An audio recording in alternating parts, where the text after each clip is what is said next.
Death came to the Harrow farm on a Tuesday, and with it, an impossible promise. As Evelyn Harrow watched her father's life slip away, his final breath carried not prayers but panic. The wheat, Evelyn. Don't let it die. Now she stood alone in fields that stretched like golden oceans, her bleeding hands wrapped around a scythe too heavy to swing, time running out with every passing sun. One woman, 60 acres. 3 weeks until frost killed it all. Then a stranger rode through her gate, and everything changed. Welcome to a story of impossible promises and unexpected grace. Stay until the end to see how 2 broken souls harvested more than wheat, and please comment with your city so I can see how far this story travels across the world. The morning her father died, Evelyn Harrow learned that grief has a sound. It wasn't the soft weeping she'd heard at her mother's funeral 5 years prior, nor the dignified silence that had filled the church when they buried her brother after the war. No, this grief came with a wheeze, a rattle, a desperate clutching of her hand as Thomas Harrow fought for one more breath, one more moment, one more chance to say the things that mattered. But when that breath finally came, it wasn't, "I love you," or "You'll be fine," or even "Your mother's waiting for me in heaven." It was, "The wheat, Evelyn. Promise me, don't let the wheat die." She'd promised. God help her, she'd promised. Now 3 days after they'd lowered him into the Montana earth beside her mother and brother, Evelyn stood in the middle of 60 acres of unharvested wheat and understood exactly what an impossible promise looked like. The stalks rose around her like walls of gold, higher than her waist, whispering in the September wind with a sound like 1,000 voices murmuring secrets. They bent and swayed in waves that rolled toward the distant mountains, beautiful and terrible in equal measure. Beautiful because the crop was good, the best her father had grown in years. Terrible because there was so damn much of it, and she was alone. Evelyn lifted the scythe again, feeling the wooden handle dig into the fresh blisters that had formed over yesterday's blisters. The blade was dull, despite her attempts to sharpen it last night by lantern light. She'd watched her father do it 100 times, the whetstone singing against steel in a rhythm he'd learned from his father. But watching and doing were 2 different things, and the blade still caught and tore rather than slicing clean. She positioned herself at the edge of the uncut section, a pitiful dent in the vast field, and swung. The blade caught halfway through the stalks. She yanked it free and swung again. Her shoulders screamed in protest. The muscles in her back, already knotted from 2 days of this hell, seized up so badly, she gasped. But she didn't stop. She couldn't stop. Promise me, Evelyn. The sun climbed higher, turning the September morning from cool to warm to blazingly hot. Sweat ran down her face, stinging her eyes and plastering her dark hair to her forehead beneath the wide-brimmed hat that had been her father's. Her dress, already stained with dirt and chaff, clung to her back. The leather gloves she wore, also her father's, far too large, slipped with each swing, making her grip uncertain. By noon, she'd managed to cut perhaps 1/10 of an acre. At this rate, she'd finish the harvest sometime next spring. If she didn't die first, if the frost didn't come, if the wind didn't flatten the crop or the rain didn't rot it in the field. Evelyn let the scythe drop and pressed her palms against her eyes, fighting back the tears that threatened. She wouldn't cry. Crying was weakness, and weakness meant failure, and failure meant breaking her promise to a dying man who'd given everything to hold on to this land. The Harrow farm sat in a valley where the Yellowstone River carved its way through the Montana Territory, in a place where the mountains met the prairie and the soil ran deep and black. Her grandfather had claimed the land in 1863, back when the territory was wild and full of promise. He'd built the small cabin that her father had later expanded into a proper house.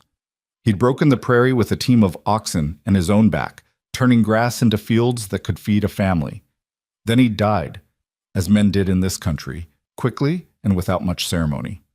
A fall from a spooked horse, a broken neck, gone before sunset. Evelyn's father had been 17. Thomas Harrow had taken his father's dream and made it his own, adding acres when he could afford it, improving the house, building a barn that stood straight and proud against the wind. He'd married Evelyn's mother, Sarah, a school teacher from Pennsylvania who'd come west with more courage than sense. Together they'd had 3 children, Samuel, who died at Shiloh with a bullet in his chest, Margaret, who died at age 6 from scarlet fever, and Evelyn, who'd had the good fortune to be born strong and stubborn enough to survive everything Montana could throw at her. Until her mother had died in 71, and Samuel in 62, and Margaret before Evelyn could even remember her face. Until it was just Evelyn and her father, working the land together, surviving together. Until 3 days ago, when she'd become the last Harrow standing. "I can't do this," she whispered to the wheat, to the wind, to the empty sky. "Papa, I can't." But the wheat didn't care. The wind didn't answer, and the sky stretched on forever, indifferent and blue. She picked up the scythe again. Fine. By evening, every muscle in her body felt like it had been beaten with a hammer. Her hands had gone numb hours ago, which was a mercy. At least she couldn't feel the blisters bursting anymore. She'd managed to clear perhaps a quarter acre, the cut wheat lying in rough, uneven piles that would need to be gathered into sheaves and stacked to dry. That was tomorrow's problem. Tonight's problem was simpler, putting one foot in front of the other long enough to reach the house. The farmhouse looked small and lonely in the fading light, its whitewashed boards going gray in the dusk. Smoke should have been rising from the chimney. Her father should have been on the porch, lighting his pipe, asking about her day in town or commenting on the weather. The barn doors should have been open, with him inside tending to the horses and the milk cow. Instead, there was silence, emptiness, the particular kind of absence that dead people leave behind. Evelyn climbed the porch steps, her legs shaking, and pushed open the door. The house smelled like her father, pipe tobacco and leather, and the peppermint candies he'd loved. His coat still hung by the door. His boots sat where he'd left them, caked with dried mud. The newspaper he'd been reading 3 nights ago lay folded on the table beside his chair. She couldn't bring herself to move any of it. In the kitchen, she found the last of yesterday's bread and the cold remains of the stew the neighbor woman, Mrs. Brennan, had brought after the funeral. Evelyn ate standing up, too tired to sit, too numb to taste. When she finished, she washed her plate in the basin and stared out the window at the darkening fields. 60 acres. Maybe 58 now, if she was generous about her progress. 3 weeks until the first hard frost, according to the almanac. Impossible. The words settled into her bones like a sickness. She lit a lantern and carried it to her father's room. Her room now, she supposed, though the thought felt wrong. The bed was still unmade from his last morning, the blankets tangled as if he'd fought with them. She straightened them carefully, smoothing the wrinkles, tucking the corners. Then she lay down on top of the covers, fully dressed, too exhausted to do more. Sleep came fast and black, dreamless and deep. The knock on the door came just after dawn. Evelyn woke with a start, her body screaming in protest as she tried to sit up. Every muscle had stiffened overnight. Her hands were swollen, the blisters angry and red. For a moment she couldn't remember where she was or why everything hurt. Then it all came flooding back. The knock sounded again, firmer this time. "Miss Harrow? Evelyn? You in there?" She recognized the voice, Martin Brennan, their nearest neighbor. He and his wife, Dorothy, had been kind after her father's death, bringing food and offering condolences. She knew what came next, an offer to buy the land. It's what happened to widows and orphans in this country. The land was too much. They couldn't manage. Better to sell, take the money, move to town, find easier lives. Evelyn pushed herself to her feet, biting back a groan, and made her way to the door. She opened it to find Martin Brennan on her porch, hat in hands, his weathered face arranged in an expression of practiced sympathy. "Morning, Evelyn," he said. "Hope I didn't wake you." "I was up," she lied. "Good, good." He shifted his weight, glancing past her into the house. "Listen, Dorothy sent me over with some eggs and bacon. Thought you might need a good breakfast." "That's kind of her." Evelyn took the basket he offered, noting the way his eyes flicked to her bandaged hands. "Those look painful." "They're fine. Been working the wheat, I see." "Yes." "By yourself." It wasn't a question, but Evelyn answered anyway. "Yes." Martin Brennan was a good man, she knew. Honest, hardworking, a decent neighbor. But he was also a farmer, and farmers understood numbers. He understood what 60 acres of wheat meant for one woman alone. "Evelyn," he said gently, "you know that's not possible. I made a promise." I know you did. Thomas told me. Martin stepped closer, lowering his voice. But your father wouldn't want you to kill yourself trying to keep it. The land's too much for one person. Hell, it's too much for two during harvest. Thomas and I used to help each other. Then help me. The words came out sharper than she intended.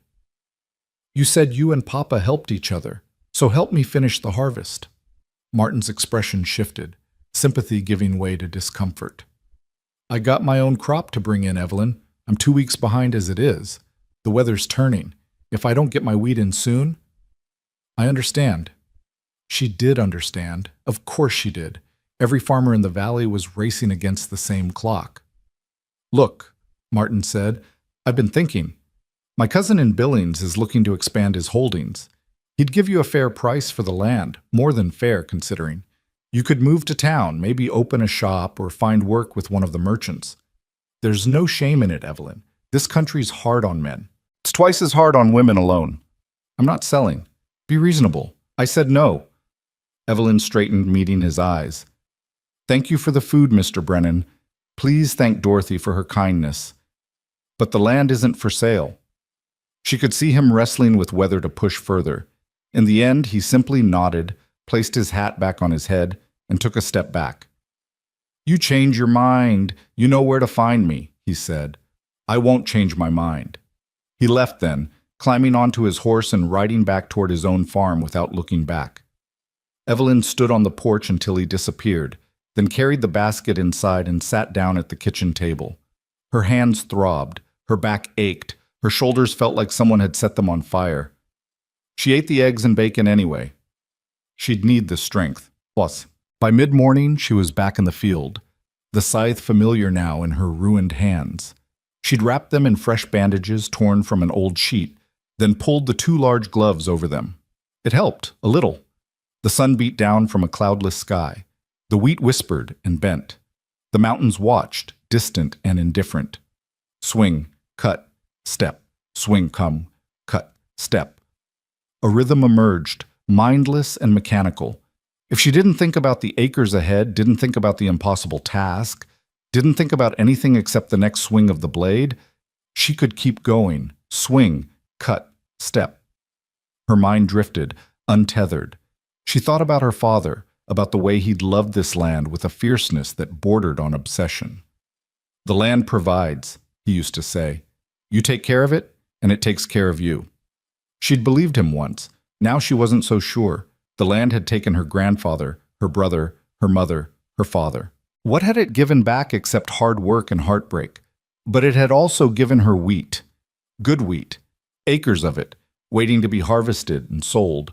Worth enough to pay off the bank loan her father had taken out for seed and equipment. Worth enough to keep the farm for another year. If she could bring it in. If. Swing, cut, step. The sun climbed higher. Noon came and went. She didn't stop to eat, didn't stop to rest. If she stopped, she might not start again. By late afternoon, she'd cleared another 1/4 acre. Progress, but not enough.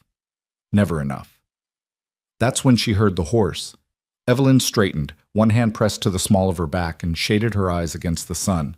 A rider approached from the east, following the wagon road that led to the main trail. Not Martin Brennan. This horse was different, a rangy buckskin that moved with an easy, ground-covering stride. She watched as the rider drew closer, resolving from a distant speck into a man on horseback. He sat his saddle with the loose, comfortable posture of someone who'd spent more time mounted than on foot. As he neared the edge of her property, he slowed, then stopped, sitting quiet for a moment, as if waiting for permission to approach further. Evelyn didn't move. Strangers were rare out here, and rarely good news. The man nudged his horse forward, walking now, until he reached the fence line that bordered the field. He was lean and weathered, maybe 35 or 40, with sun-darkened skin and light brown hair that needed cutting. He wore the practical clothes of a working man, canvas pants, a faded shirt, a leather vest. A bedroll and saddlebags were tied behind his saddle. A drifter, then. Looking for work, probably. "Afternoon, ma'am," he called out. His voice was low and even, neither aggressive nor uncertain. "Fine day for harvest." Evelyn didn't answer immediately. She studied him, noting the way he sat slightly crooked in the saddle, favoring his left side. An injury, old enough to have healed, but recent enough to still cause trouble. "Can I help you?" she asked finally. "Actually, ma'am, I was hoping I could help you." He gestured at the fields. "Looks like you got a lot of wheat to bring in." "That's my concern, not yours." "Fair enough." He didn't take offense, just nodded. "Name's James Carter. I'm heading west, looking for work along the way. Good with horses, decent with a scythe, honest labor for fair wages." "I can't pay wages." "What can you pay?" Evelyn hesitated. Something about the man's calm demeanor, the lack of pressure in his voice, made her want to trust him. But trust was expensive, and she'd seen what happened to women who trusted the wrong men. "Nothing," she said flatly. "I can't pay you anything." Most men would have ridden on at that. James Carter just sat his horse and looked at the wheat, then back at her, then at the wheat again. "You doing this all by yourself?" he asked. "Yes." "How much you got left to cut?" "Nearly 60 acres. He whistled low. "And how much time before frost?" 3 weeks. Maybe less." James Carter was quiet for a long moment, his gaze distant. Then he seemed to come to a decision. He swung down from his horse with a grunt, favoring that left leg, and tied the reins to the fence post. "What are you doing?" Evelyn asked. "Helping. I told you I can't pay." "Then I'll take Faith as payment," he said simply. He reached for the saddlebags and pulled out a worn pair of work gloves. "You got a spare scythe?" Evelyn stared at him. "You don't even know me."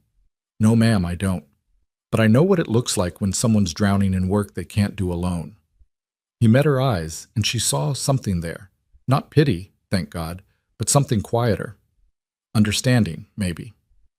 "Where I come from, you help folks who need helping, no charge required." "Where are you from?" "Texas originally, but I've been a lot of places since." "Why?" "Why what?" "Why are you really doing this?" James Carter pulled on his gloves slowly, taking his time with the answer. "I suppose," he said finally, "because someone helped me once when I needed it. Seemed right to pass it along." It was the simplest, most honest thing anyone had said to her in days. Evelyn felt something crack inside her chest, some tight, fearful thing she hadn't known she was holding. "There's a second scythe in the barn," she heard herself say, "and a spare cradle if you know how to use one." "I do." "You can sleep in the barn loft. There's straw up there, and blankets. I'll feed you what I can." "That's more than fair, ma'am." "My name is Evelyn. Evelyn Harrow." "Miss Harrow, then." He touched 2 fingers to his hat brim in a gesture that was somehow both respectful and friendly. "Lead the way to that barn."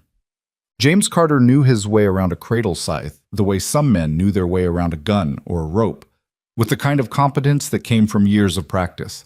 The cradle was a long-handled scythe with wooden fingers attached above the blade, designed to catch the cut stalks and lay them in even rows.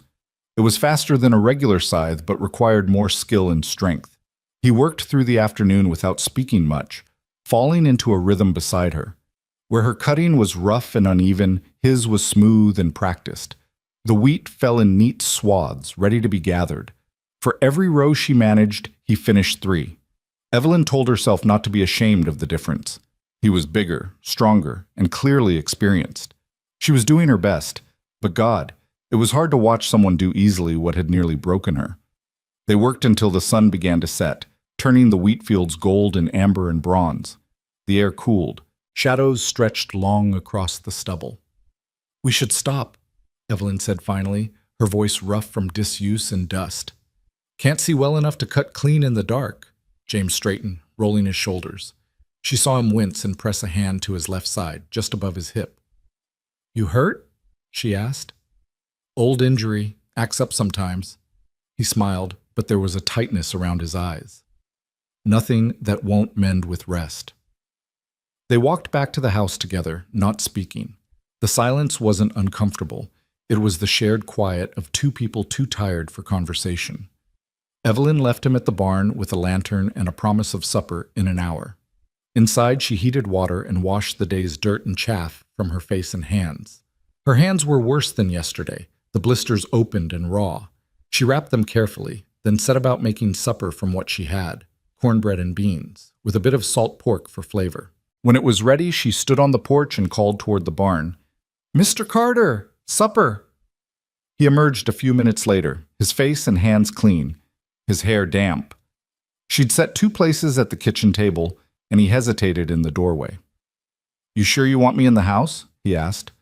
"I'm fine eating in the barn." "Sit down before the food gets cold." He sat. They ate without talking, both too hungry and tired for small talk. The cornbread was dry and the beans were bland, but neither complained. When they finished, James helped clear the dishes without being asked. "That was good, Miss Harrow, thank you." "It was terrible, but you're welcome." He smiled, a real smile this time, reaching his eyes. "I've had worse." "On the trail?" "Among other places." Evelyn wanted to ask more. Where he'd been, what he'd done, why a man who clearly knew how to work was drifting alone through Montana territory. But exhaustion pulled at her like weights, and the questions could wait. "There's coffee if you want it," she said instead. "Otherwise, help yourself to anything you need from the barn." "I'm fine, ma'am. I'll see you at dawn." He left, and Evelyn stood in the kitchen listening to his footsteps cross the yard and the barn door creak open and shut. Then she was alone again, but somehow the house felt less empty than it had that morning. She collapsed into bed without bothering to change clothes and slept like the dead. The next day they fell into a pattern. Up at dawn. Quick breakfast of whatever she could put together, usually coffee and bread or porridge. Then into the fields, where they worked until midday heat forced a break. They'd eat bread and cheese in the shade of the single tree at the field's edge, then work until evening. James was a man of few words, but what he said mattered. He taught her to sharpen the scythe properly, to angle the blade, to let the tool do the work instead of muscling through. He showed her how to tie sheaves that wouldn't come undone, how to stack them so air could circulate and prevent rot. "Who taught you all this?" she asked on the 3rd day. "My father, mostly, and a German farmer I worked for in Kansas. He could cut wheat faster than any 3 men. James paused in his work. "You learn quick, Miss Harrow, quicker than most." "I don't have a choice." "We always got choices. You're choosing not to give up." "My father, I know about promises to dying fathers," James said quietly. "I know how heavy they weigh."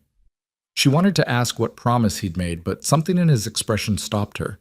Some old pain that wasn't hers to poke at. By the end of the week, they'd cleared nearly 15 acres, more than Evelyn would have managed alone in a month. The cut wheat lay in long rows of sheaves, drying in the September sun. The work was still brutal, still endless, but it was no longer impossible. She no longer felt like she was drowning. On Sunday, Evelyn insisted they rest. "Even God rested on the 7th day," she said. James smiled. "Don't recall God having wheat to bring in, but I won't argue." She made a better breakfast than usual. Eggs from the chickens, bacon from the smokehouse, fresh bread she'd baked the night before. They ate on the porch, watching the sunrise over the mountains. "You got family out in California?" Evelyn asked. It was the first truly personal question she'd dared. "No, ma'am." "Texas?" "Not anymore." "Then why go west?" James was quiet for a long moment. Sometimes a man needs to leave the past behind, go somewhere new, be someone different. "Running from something?" "Maybe, or running towards something. Haven't decided which yet." Evelyn understood that. She'd felt the same way after her mother died, after Samuel died, after each loss carved another piece from her heart. The urge to leave, to go somewhere that didn't have so many ghosts. But her father had needed her, the land had needed her, now she needed to stay for herself. "The past has a way of following you," she said softly. "Does it?" "In my experience." James looked at her then, really looked at her, and she saw recognition in his eyes. Whatever ghosts he carried, he knew she had her own. "Then I guess," he said, "we'd best make peace with what follows us." The second week brought challenges neither of them expected. On Monday, one of the workhorses, old Ben, her father's favorite, came up lame. James examined the hoof and found a stone bruise, nothing serious, but enough to keep the animal from work for several days. "We'll work slower," he said. "It's not ideal, but we'll manage." On Wednesday, a band of crow riders passed through, heading north toward their reservation. James stepped forward to meet them while Evelyn stayed back. Her father's rifle held loosely in her hands. But the riders were peaceful, just asking about the distance to the next water. James spoke to them in halting Crow, enough to make them smile and nod. They left gifts, a string of dried meat and a doeskin bag of ground corn. "You speak Crow?" Evelyn asked after they'd gone. "Enough to be polite. Learned it in Wyoming." "You've been around." "More than I wanted to be." On Friday, the wind came. It started as a whisper in the morning, a restless stirring of air that made the wheat dance. By noon it was gusting hard enough to snatch Evelyn's hat from her head and send it tumbling across the field. By evening it was howling, a genuine Montana wind that tore at anything not tied down and threatened to flatten the uncut wheat. They worked frantically to secure what they'd already harvested, piling stones on the tarps covering the sheaves, tying down everything that could blow away. The dust was blinding, getting into their eyes and mouths and noses. "This keeps up, it'll lodge the standing wheat," James shouted over the wind. Lodging, when the stalks bent so far they couldn't recover, was a farmer's nightmare. Lodged wheat was nearly impossible to cut clean. "I know!" Evelyn shouted back. There was nothing they could do but pray. That night, as the wind screamed around the house, Evelyn sat at the kitchen table with a cup of tea she was too anxious to drink. She'd invited James inside. It seemed cruel to make him stay in the barn with the building rattling like it might fly apart. He sat across from her, his hands wrapped around his own cup, his face drawn with worry that matched her own. "It'll pass," he said. "Wind always does. Not before it does damage. Maybe, but worrying won't change it." "That's easy to say." James smiled faintly. Never said it was easy. Just said it was true. They sat in silence, listening to the wind rage. At some point, without deciding to, Evelyn started talking. She told him about her father, about the kind of man he'd been, stubborn and proud, and so damn determined to keep the land. She told him about her mother, about Samuel, about being the last one left. She told him things she'd never said aloud, things that had lived in the quiet corners of her heart for years. And James listened, didn't interrupt, didn't offer platitudes, just listened with the kind of attention that made her feel heard. When she finally ran out of words, he spoke. "My father had a farm in Texas," he said. "Small place, but good land. He worked it alone after my mother died, and I was going to take it over when he got too old." James stared into his cup. "But I went to war instead. Came back and found he'd sold it, couldn't keep it up without help. He died before I could tell him I was sorry for leaving." "What did you do?" "Drifted. Figured I didn't deserve roots after I'd abandoned his. Worked cattle drives, mines, lumber camps. Stayed nowhere long enough to matter." "Until now?" James met her eyes. "I don't know about that, Miss Harrow. This is just another stop on the road." But the way he said it, uncertain, almost questioning, made Evelyn wonder if he was trying to convince himself. The wind blew all night. In the morning, they surveyed the damage. Half the uncut wheat was lodged, bent nearly flat by the relentless wind. It could still be harvested, but it would take twice as long and yield less. Evelyn stood in the field and wanted to scream, wanted to rage at the sky, at the wind, at the unfairness of it all. Instead, she picked up her scythe. "Let's get to work," she said. Chip. They cut the lodged wheat on their knees, pulling it up by hand when the scythe wouldn't catch it properly. It was back-breaking, soul-crushing work that left them both filthy and exhausted. But they did it. Hour after hour, day after day, they did it. James's leg got worse. Evelyn could see him struggling, see the pain he tried to hide. On Tuesday of the third week, he finally collapsed, just dropped in the middle of a row, his face gray. "Mr. Carter!" Evelyn ran to him, fear spiking through her chest. "James!" "I'm fine," he gasped. "Just need a minute." "You're not fine. Let me see." "Leave it. Let me see." She pulled his vest aside and lifted his shirt and nearly gasped. An old wound, a scar that ran from his left hip to his ribs, was swollen and angry-looking. It wasn't infected, thank God, but he'd clearly been pushing himself too hard. "Why didn't you say something?" she demanded. "We got work to do. Not if you kill yourself doing it." James tried to smile. Would be ashamed to die before seeing that wheat sold. "This isn't funny." "No, ma'am, it's not." She helped him to the house, half carrying him when his leg wouldn't hold, got him onto her father's bed, stopped thinking of it as his bed, and fetched water and cloths. She cleaned the old wound, applied the salve her mother had taught her to make from herbs and lard, and wrapped his ribs tight. "You rest," she ordered. "I'll handle the field." "Evelyn, don't argue with me." He searched her face, and whatever he saw there made him nod. "Yes, ma'am." She left him there and went back to the wheat alone.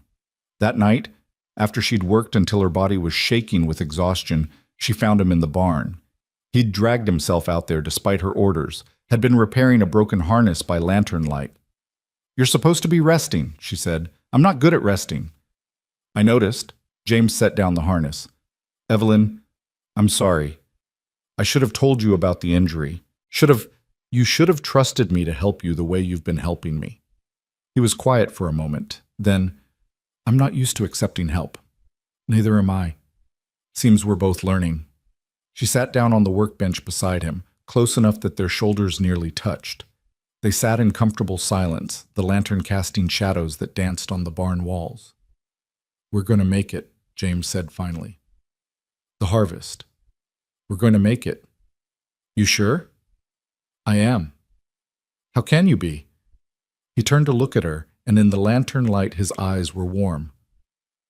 "Because I've seen what you're made of, Evelyn Harrow, and you don't quit. No matter how hard it gets, you don't quit."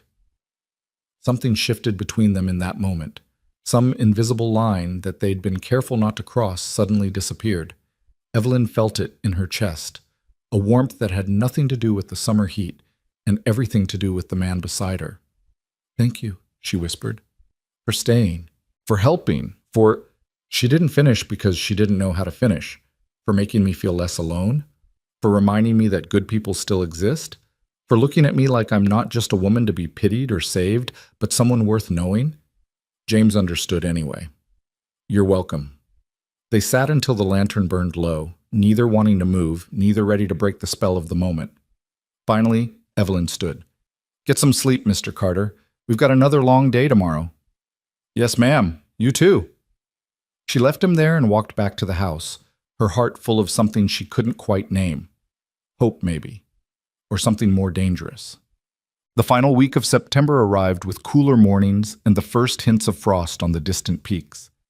James's injury healed enough for him to work again, though Evelyn made him promise to tell her if it got bad. They pushed harder, knowing time was running out. The neighbors began to notice. Martin Brennan rode by one afternoon and found them working together in the field. He didn't say anything, just nodded and kept riding, but Evelyn saw the speculation in his eyes. Let them speculate. She didn't care. By Wednesday, they'd cut and stacked 40 acres. By Friday, 45. The wheat dried in neat stooks that dotted the field like small monuments to their labor. "We're going to do it," Evelyn said on Saturday evening, staring at the shrinking expanse of uncut field. "We're actually going to do it." "Never doubted it," James said, though his smile suggested he absolutely had. That night, as they ate supper, roasted chicken from one of her hens, the first real meal she'd had energy to cook in weeks, Evelyn asked the question she'd been avoiding. "What will you do after the harvest is finished?" James's fork paused halfway to his mouth. "I suppose I'll move on, like I planned." "To California? Or somewhere else? Haven't decided." "You could stay." The words were out before she could stop them, naked and vulnerable in the lamplight between them. James set down his fork carefully. "Evelyn, I know you're a drifter. I know you don't put down roots. I know this was always temporary." She forced herself to meet his eyes. "But I'm asking anyway. Stay. Help me run the farm. It's too much for one person. You said so yourself." "What are you offering?" "Partnership. Half the profits, half the decisions, half the work." "That's generous." "It's fair." James looked at her for a long moment. "What else are you offering?" Evelyn's breath caught. "What do you want?" "I think you know." And she did. She'd known for days, maybe weeks. Known it in the way he looked at her when he thought she wasn't watching, in the way his hand lingered when he passed her tools, in the way he always seemed to be within reach when she needed him. She'd known because she felt the same. "I'm offering whatever you'll take," she said quietly. James stood and walked around the table. He stopped in front of her chair, and when she stood to face him, he was close enough that she could feel the heat of him. I gave up on roots years ago, he said. Told myself I didn't deserve them, that I'd just destroy them like I destroyed everything else good in my life. James, but maybe I found them here. Maybe I found something worth staying for. He reached up and tucked a loose strand of hair behind her ear, his calloused fingers gentle against her cheek. If you'll have me, I'll have you. He kissed her then, soft and sweet and full of promise. And Evelyn kissed him back, tasting dust and hope and the future all at once. When they finally pulled apart, both breathing hard, James rested his forehead against hers. One condition, he said. What? We finish the harvest first, no distractions. Evelyn laughed, the first real laugh she'd had in weeks. Deal, what? The last of the wheat fell on the 28th of September, just as the first real frost threatened. They worked through the night by lantern light, refusing to stop, refusing to let the weather win. When the final stalk was cut, when the last sheaf was tied and stacked, Evelyn stood in the middle of the empty field and felt something break inside her. The tight, terrible knot of fear and responsibility that had been choking her for weeks. She'd done it. They'd done it. James came up beside her, his face streaked with dirt and sweat, and took her hand. It's done, he said simply. It's done, she echoed. They stood there as the sun rose, painting the stubble field in shades of gold and amber. The wheat stacks stood like monuments to their labor, ready to be threshed and sold. The farm was saved, the promise was kept, and Evelyn Harrow, for the first time since her father died, felt something other than grief and fear. She felt whole. The threshing took another week of brutal work, but it felt different now. The desperate race against time had ended, replaced by the steady, methodical rhythm of separating grain from chaff. James rigged up the old thresher her father had bought 3 years back, oiling the gears and replacing a broken belt with one he fashioned from strips of leather. Together they fed the sheaves through, collecting the golden kernels in burlap sacks that grew heavy with promise. Evelyn found herself watching him when she thought he wasn't looking, the way his shoulders moved under his shirt, the concentration on his face as he adjusted the machine, the small smile that touched his lips when he caught her staring. Each glance felt like a secret they were keeping from the world, even though there was no one around for miles to see. On the third day of threshing, Dorothy Brennan arrived unannounced with a basket of preserves and what Evelyn recognized immediately as an excuse to satisfy her curiosity. The older woman's eyes went wide when she saw James working the thresher, then narrowed thoughtfully as she took in the scene. Two people working in easy harmony, the kind that only came from weeks of shared labor. "Evelyn, dear," Dorothy said, her voice carefully neutral, "I didn't know you'd hired help." "Mr. Carter has been assisting with the harvest," Evelyn replied, keeping her tone just as neutral. "I couldn't have managed without him." "I see." Dorothy's gaze flicked between them. "And where exactly did you find Mr. Carter?" "He found me, Mrs. Brennan." James had stopped working and come over, wiping his hands on a rag. "Rode through looking for work. Miss Harrow was kind enough to offer me room and board." "How fortunate." Dorothy's smile didn't quite reach her eyes. "Martin mentioned he'd offered to help connect you with potential buyers, Evelyn. For the farm. I won't be selling." "Ah, I see." The older woman's expression suggested she saw quite a bit more than Evelyn was comfortable with. "Well, if you need anything, advice, assistance with the sale of the wheat, anything at all, you know where to find us." After Dorothy left, Evelyn let out a breath she hadn't known she was holding. "That'll be all over the valley by tomorrow." "What will?" James asked, though his slight smile suggested he knew exactly what. "That I've got a man staying on my property, unmarried woman, unknown drifter. You know how people talk." "Does it bother you, the talk?" Evelyn considered that. A month ago, she would have said yes. A month ago, she'd cared desperately about maintaining respectability, about what the neighbors thought, about doing everything exactly right so no one could say the Harrow girl had brought shame to her father's memory. Now?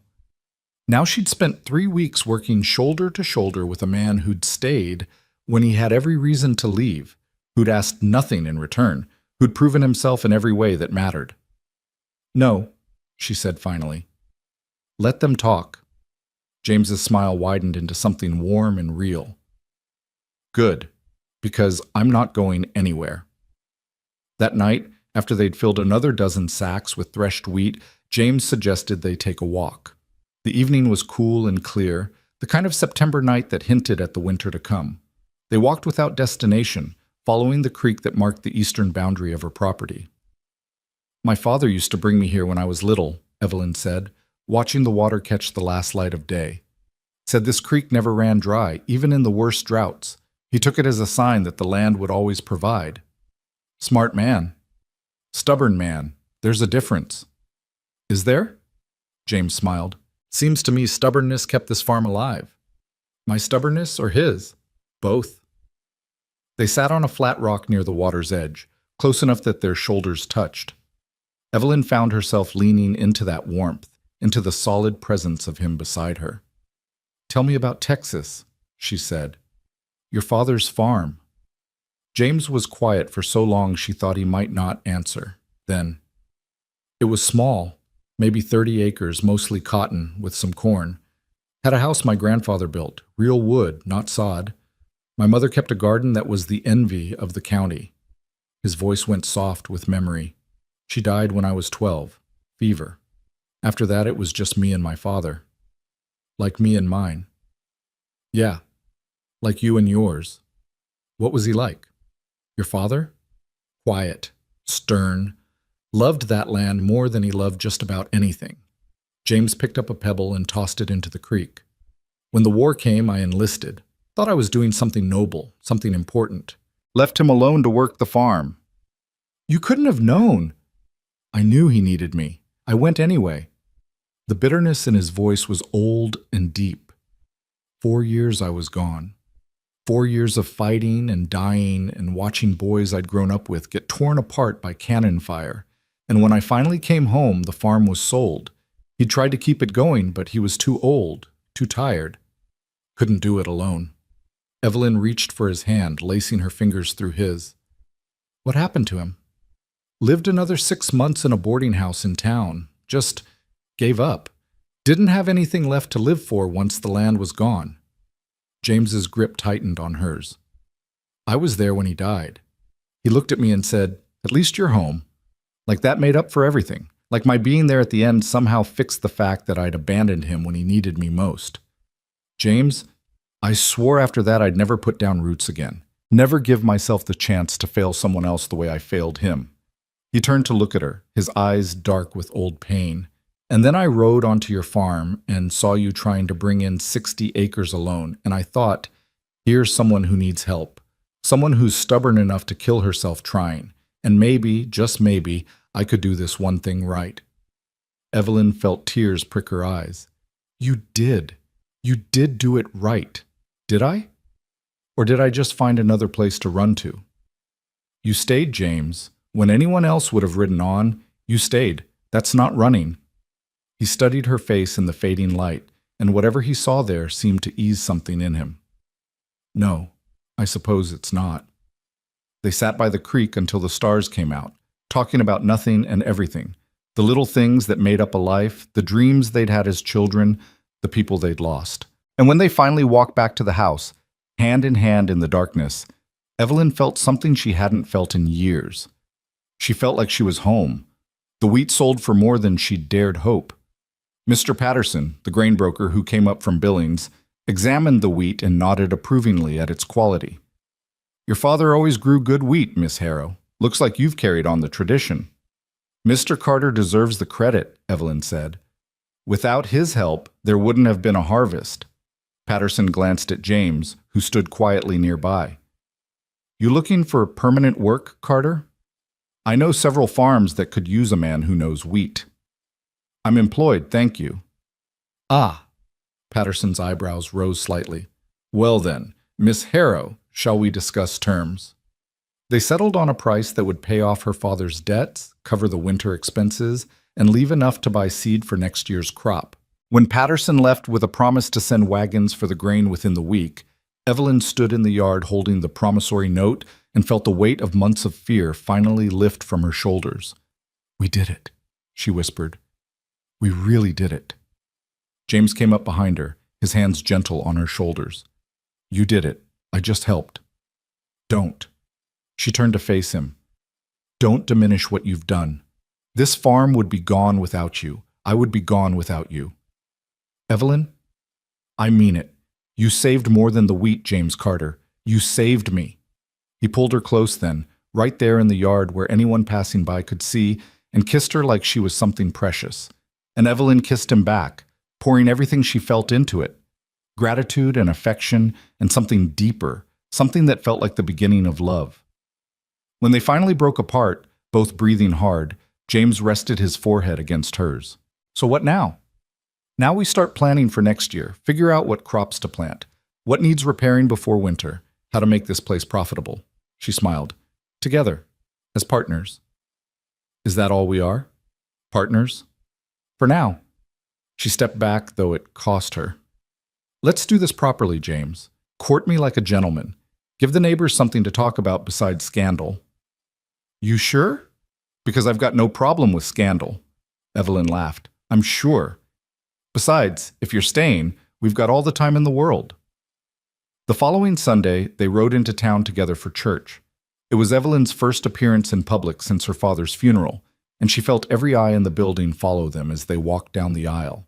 James, dressed in his only good shirt and a borrowed jacket, kept his hand respectfully on her elbow, projecting nothing but propriety. But Evelyn saw the looks, heard the whispers, knew exactly what everyone was thinking. She didn't care. After the service, Martin Brennan approached them on the church steps. Miss Harrow, Carter. He nodded to each in turn. Heard the wheat sold well. It did. Thank you for asking. That's good. Real good. Martin shifted his weight, clearly working up to something. Look, Evelyn, I may have been hasty in my offer before. If you're determined to keep the farm, and it looks like you've got help now, well, Dorothy and I would be happy to assist however we can. Neighborly cooperation and all that. It was as close to an apology as she was going to get. I appreciate that, Mr. Brennan. Truly. Of course, there's still the matter of... Martin glanced at James, then back to Evelyn. Folks are wondering about your plans, your intentions. James stiffened beside her, but Evelyn squeezed his arm gently. Our intentions are to run a successful farm and be good neighbors. I hope that's sufficient. And Carter here, he's staying on permanent? If he chooses to. I choose to, James said quietly. Miss Harrow has offered me a partnership in the farm. I've accepted. That caused a ripple of murmurs among the people within earshot. Martin's eyebrows rose nearly to his hairline. A partnership. I see. That's quite generous of you, Evelyn. It's fair compensation for the work Mr. Carter has done and will continue to do. Of course, of course. Martin looked like he wanted to say more, but Dorothy appeared at his elbow and gave him a quelling look. Well, congratulations to you both. I'm sure you'll make a fine success of it. As they walked away, James leaned down to murmur in her ear. That went better than expected. Give it time. The real gossip hasn't started yet. She was right. By the following week, when they went into town for supplies, the stares and whispers had intensified. Mrs. Henderson at the general store managed to be both obsequiously polite and deeply disapproving. The banker, Mr. Yatta. Wilkins took James aside to ask, in what he clearly thought was a subtle manner, about his intentions toward Miss Harrow. My intentions, James said with icy politeness, are to be the best partner she could ask for, in business and in life, if she'll have me. That set off another round of speculation. Evelyn heard about it third hand from Dorothy Brennan, who seemed to have appointed herself as some sort of intermediary between Evelyn and proper society. People are concerned, dear, Dorothy said over tea one afternoon. She'd taken to visiting once a week, ostensibly to check on Evelyn's well-being, but really, Evelyn suspected, to gather information. A young woman living with an unmarried man, no matter how proper the arrangement. Mrs. Brennan, I appreciate your concern, but James sleeps in the barn, I sleep in the house, and anyone who wants to believe otherwise can go to hell. Dorothy's teacup rattled in its saucer. Evelyn, I'm sorry, but I'm tired of apologizing for doing what I had to do to survive. James Carter is a good man, an honorable man. And if people can't see that, that's their failing, not ours. To her credit, Dorothy didn't leave in a huff. Instead, she set down her tea and looked at Evelyn with something like sympathy. You care for him. It wasn't a question. I do. Does he care for you? You'd have to ask him. I'm asking you what you believe. Evelyn met the older woman's eyes. I believe he does.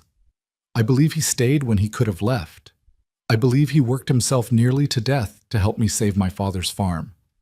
I believe he looks at me like I'm worth something, and yes, I believe he cares. Dorothy was quiet for a long moment. Then she reached across the table and patted Evelyn's hand. Then the rest doesn't matter, does it? The gossip will die down eventually. It always does. Thank you. But Evelyn, Dorothy's expression turned serious. If you're going to do this, if you're going to build a life with this man, do it properly. Court publicly, marry respectably. Give people nothing to criticize. Is that advice or a threat? It's the wisdom of someone who's lived in this valley for 30 years. Dorothy squeezed her hand. I like you, dear. I liked your father. I'd hate to see you lose everything because of appearances. October arrived with cold mornings and shorter days. The farm settled into the quieter rhythm of autumn, repairing equipment, preparing for winter, planning for the next season. James proved to be as capable with a hammer and saw as he was with a scythe, fixing the barn roof and rebuilding the chicken coop with the same steady competence he brought to everything else. They fell into an easy domesticity that felt both natural and slightly surreal. Evelyn cooked while James tended the animals. They ate dinner together every night, talking about the day's work and the plans for tomorrow. Afterward, James would retreat to the barn while Evelyn cleaned up, and they'd meet again in the morning to start the cycle over. It was proper, respectable, completely maddening. How long are we going to keep this up? James asked one evening as they stood on the porch watching the sun set. He'd taken to joining her there before he went to the barn, stretching out these last moments of the day. Keep what up? Pretending we're just business partners. Evelyn's heart kicked in her chest. We are business partners. That's not all we are.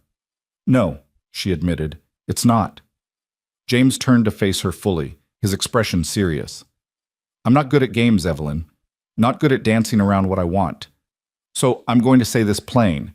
I want to court you, properly, publicly, with the intention of marriage, if you'll have me. James, I know I'm not much. A drifter with a bad leg and a past I'm not proud of. I can't offer you wealth or status or any of the things a woman like you deserves. But I can offer you honesty and hard work and a partnership built on respect. He took her hands in his, calloused palm against calloused palm. And I can offer you my heart, if you want it. Evelyn felt tears burn behind her eyes. You really don't see it, do you? See what? That you're everything I need. That you've already proven yourself in every way that matters. She stepped closer until they were nearly touching. Yes, James Carter. Yes, I'll let you court me. Yes, I want your heart, because you already have mine. He kissed her then, slow and deep and full of promise. And Evelyn let herself sink into it, let herself feel all the things she'd been holding back, desire and hope, and the terrifying, exhilarating possibility of a future. When they finally broke apart, both breathing hard, James smiled against her lips. So when can I tell people you're my girl? Tell whoever you want. Even the church ladies? Especially the church ladies. They started courting in earnest after that. On Sundays, they rode into town together and sat side by side in church, their hands almost but not quite touching. James took her to dinner at the hotel dining room, spending money he couldn't really afford on a meal that wasn't as good as her cooking, but came with the stamp of respectability. They went on chaperoned walks with Dorothy Brennan trailing behind at a discreet distance, her presence ensuring that no one could accuse them of impropriety. It was absurd and formal, and nothing like what Evelyn wanted, which was simply to be alone with him, to talk without an audience, to touch him without worrying about who might see. But it was also necessary, she knew. The valley was watching, judging, waiting to see if the Harrow girl would do the right thing or if she'd shame her father's memory by living in sin with a drifter. So they played the game, and slowly, grudgingly, the community began to accept them. Martin Brennan invited them both to Sunday dinner, where he and James talked crops and weather and horses with the easy camaraderie of men who understood farm life. The banker approved a small loan for Springseed, noting that a partnership between Miss Harrow and Mr. Carter showed good business sense. Even Mrs. Henderson at the general store began to smile at them, though her eyes still held a glimmer of speculation. Through it all, James remained steady, patient, content to court her at society's pace, even though she could see the wanting in his eyes every time he looked at her. "You're torturing yourself," Evelyn said one evening as they sat on the porch, careful to maintain a respectable distance between them. "Worth it. Is it? To build a life with you, to do this right, so you never have to be ashamed or hide or apologize." James looked at her steadily. "Yeah, it's worth it. I'm not ashamed. I know, but I want to make sure no one else can make you feel that way." It was that kindness, that consideration, that made her fall completely, irrevocably in love with him. Late October brought the first snow, just a dusting that melted by midday, but served as a reminder that winter was coming. They spent a week laying in supplies, flour and sugar and coffee, salt pork and dried beans, everything they'd need to weather the months ahead. The root cellar was full of potatoes and carrots and turnips from the garden. The smokehouse held 2 butchered hogs. They were as ready as they could be. On the last Sunday in October, after church, James asked to speak with Reverend Matthews privately.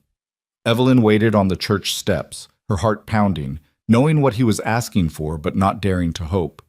When he emerged 20 minutes later, he was smiling. "What did he say?" she asked as soon as they were in the wagon. "He said we've courted long enough to satisfy propriety. Said he'd be happy to marry us whenever we're ready." Evelyn's breath caught. "And when are we ready?" James took her hand, no longer caring who saw. "I've been ready since the day I rode onto your farm. The question is, when are you ready?" She didn't hesitate. "Tomorrow." He laughed, the sound bright and happy. "Tomorrow's Monday." "Then the day after that, or the day after that." "James, I don't want to wait anymore. I don't want to sleep in separate buildings and pretend we're just partners and dance around what we both know. I want to marry you as soon as possible." "You're sure?" "I've never been more sure of anything." They were married the following Saturday in a small ceremony at the church, with Martin and Dorothy Brennan serving as witnesses. Evelyn wore her mother's wedding dress, carefully preserved and only slightly yellowed with age. James wore a new suit he'd bought in town, looking uncomfortable and handsome in equal measure. Reverend Matthews kept the ceremony short and simple. When he pronounced them man and wife, James kissed her with a reverence that made Evelyn's knees weak. Afterward, the Brennans hosted a small celebration at their home, cake and coffee and well wishes from the handful of neighbors who'd been invited. Everyone was carefully, determinedly cheerful, as if by sheer force of will they could make this marriage respectable. Evelyn didn't care. She was married to James Carter, and nothing else mattered. They left the Brennans' house as the sun was setting, riding back to the farm in the wagon. Their farm now, their home. "Nervous?" James asked as they pulled into the yard.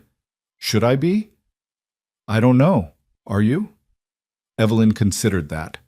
A month ago, the thought of sharing her life, her home, her bed with a man would have terrified her. Now it felt right, inevitable, like everything had been leading to this moment.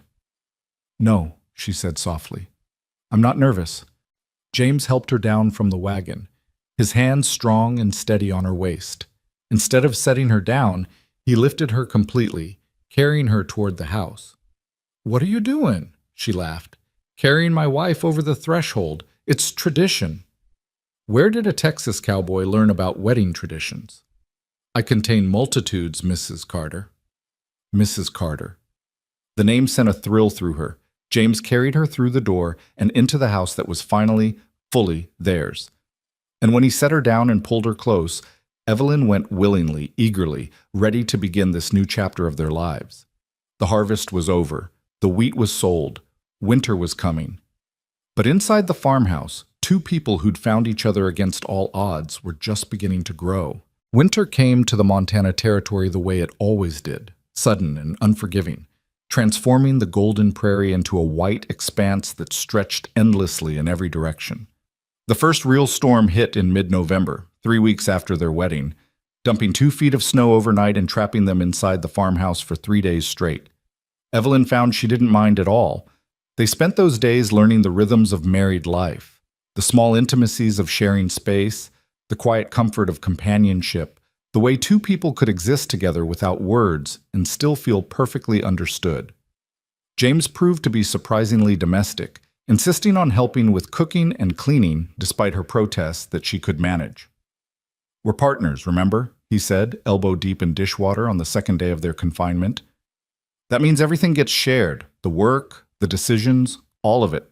"My father would have never touched a dish," Evelyn said, watching him with bemused affection. "Your father had a wife and daughter to do it for him. I just have you, and I'll be damned if I'm going to sit idle while you work yourself ragged." "Such language, Mr. Carter." "Mrs. Carter, you haven't heard the half of my vocabulary." She laughed and swatted him with the dish towel, and he caught her wrist and pulled her close, soap suds and all. These moments, playful and tender and utterly ordinary, felt more precious than anything she'd ever known. After months of grief and fear and bone-deep exhaustion, she'd found something she hadn't even known she was searching for: joy. When the storm finally broke, they ventured out to check on the animals. The barn had held strong against the wind, and the livestock were cold but healthy. James spent the morning mucking out stalls and laying fresh straw while Evelyn gathered eggs from the protesting chickens. The physical work felt good after days of confinement, and by noon they were both red-cheeked and breathless. "Look at that," James said, pointing toward the eastern pasture where the creek cut through the snow. A small herd of deer had ventured down from the hills, their tracks dark against the white. "They'll be hungry," Evelyn said. "The snow's too deep for them to forage properly." "Nature's way. They'll manage or they won't." That's a cold philosophy. That's a realistic one. But even as he said it, she saw him studying the deer with something like sympathy. James Carter, for all his talk of practicality, had a soft heart buried under that weathered exterior. December brought more snow and temperatures that made the windows frost thick with ice. They fell into a routine born of necessity and choice: up before dawn to tend the animals, breakfast by lamplight, days spent on the endless maintenance a farm required even in winter. James repaired harnesses and sharpened tools, while Evelyn mended clothes and preserved what food she could. In the evenings, they'd sit by the fire, reading aloud from her father's small collection of books, or simply talking about everything and nothing. "Tell me about the war," Evelyn said one night, curled against his side on the old sofa her mother had brought from Pennsylvania. James stiffened slightly. "That's not a pleasant topic for a winter evening." "I know, but it's part of who you are. I want to understand." He was quiet for so long she thought he might refuse. Then, slowly, he began to speak. "I enlisted in '61, right after Fort Sumter. Thought it would be a grand adventure. Put down the rebellion, save the Union, come home a hero." His voice was flat, distant. "I was 19 and stupid as hell." "You were young." "Young and stupid aren't mutually exclusive." He stared into the fire, his jaw tight. "First battle I saw was Wilson's Creek in Missouri. August heat, so hot men were dropping from it before the shooting even started. I watched boys I'd trained with get torn apart by cannon fire. Watched a man, couldn't have been more than 17, get his arm blown off and just stand there screaming until he bled out." Evelyn's hand found his, gripping tight. "Fought through Missouri, Tennessee, Mississippi. 4 years of marching and dying and trying not to think about what we were doing to each other. By the time it ended, I'd stopped feeling much of anything. Just numb, you know? Like something essential had burned out of me." "What happened to your leg?" "Shiloh. Second day. Minie ball caught me in the hip, shattered the bone. Field surgeon wanted to amputate, but my captain wouldn't let him. Said I was too valuable as a scout." James smiled without humor. "Valuable. They packed the wound with lint and whiskey and left me to heal or die. Took 6 months before I could walk properly again." "I'm sorry." "Don't be. I'm one of the lucky ones. I survived. Came home with all my parts, more or less." He turned to look at her, his eyes dark with old pain. "But I left something behind in those fields, Evelyn. Some part of myself I couldn't bring back." "Maybe you found it again," she said softly. "Here. Maybe I did." They sat in silence after that, watching the fire burn down to embers. Outside, the wind howled against the house, but inside they were warm and safe and together. It was enough. Christmas came quietly. They couldn't make it to church. The roads were impassable, so they celebrated alone. Evelyn cooked a chicken and made biscuits with the last of the good flour. James surprised her with a gift he'd been working on in secret, a wooden box he'd carved and sanded smooth, with her initials worked into the lid. "For your mother's things," he explained as she ran her fingers over the careful craftsmanship. "I noticed you kept them wrapped in that old shawl. Thought they deserved something better." Tears stung her eyes. "James, it's beautiful. Not as beautiful as you." She kissed him then, pouring everything she felt into it, gratitude and love and the fierce joy of being known by someone who saw her completely. When they broke apart, she pressed her forehead to his. "I got you something too," she said, suddenly nervous. "You didn't have to." "Hush."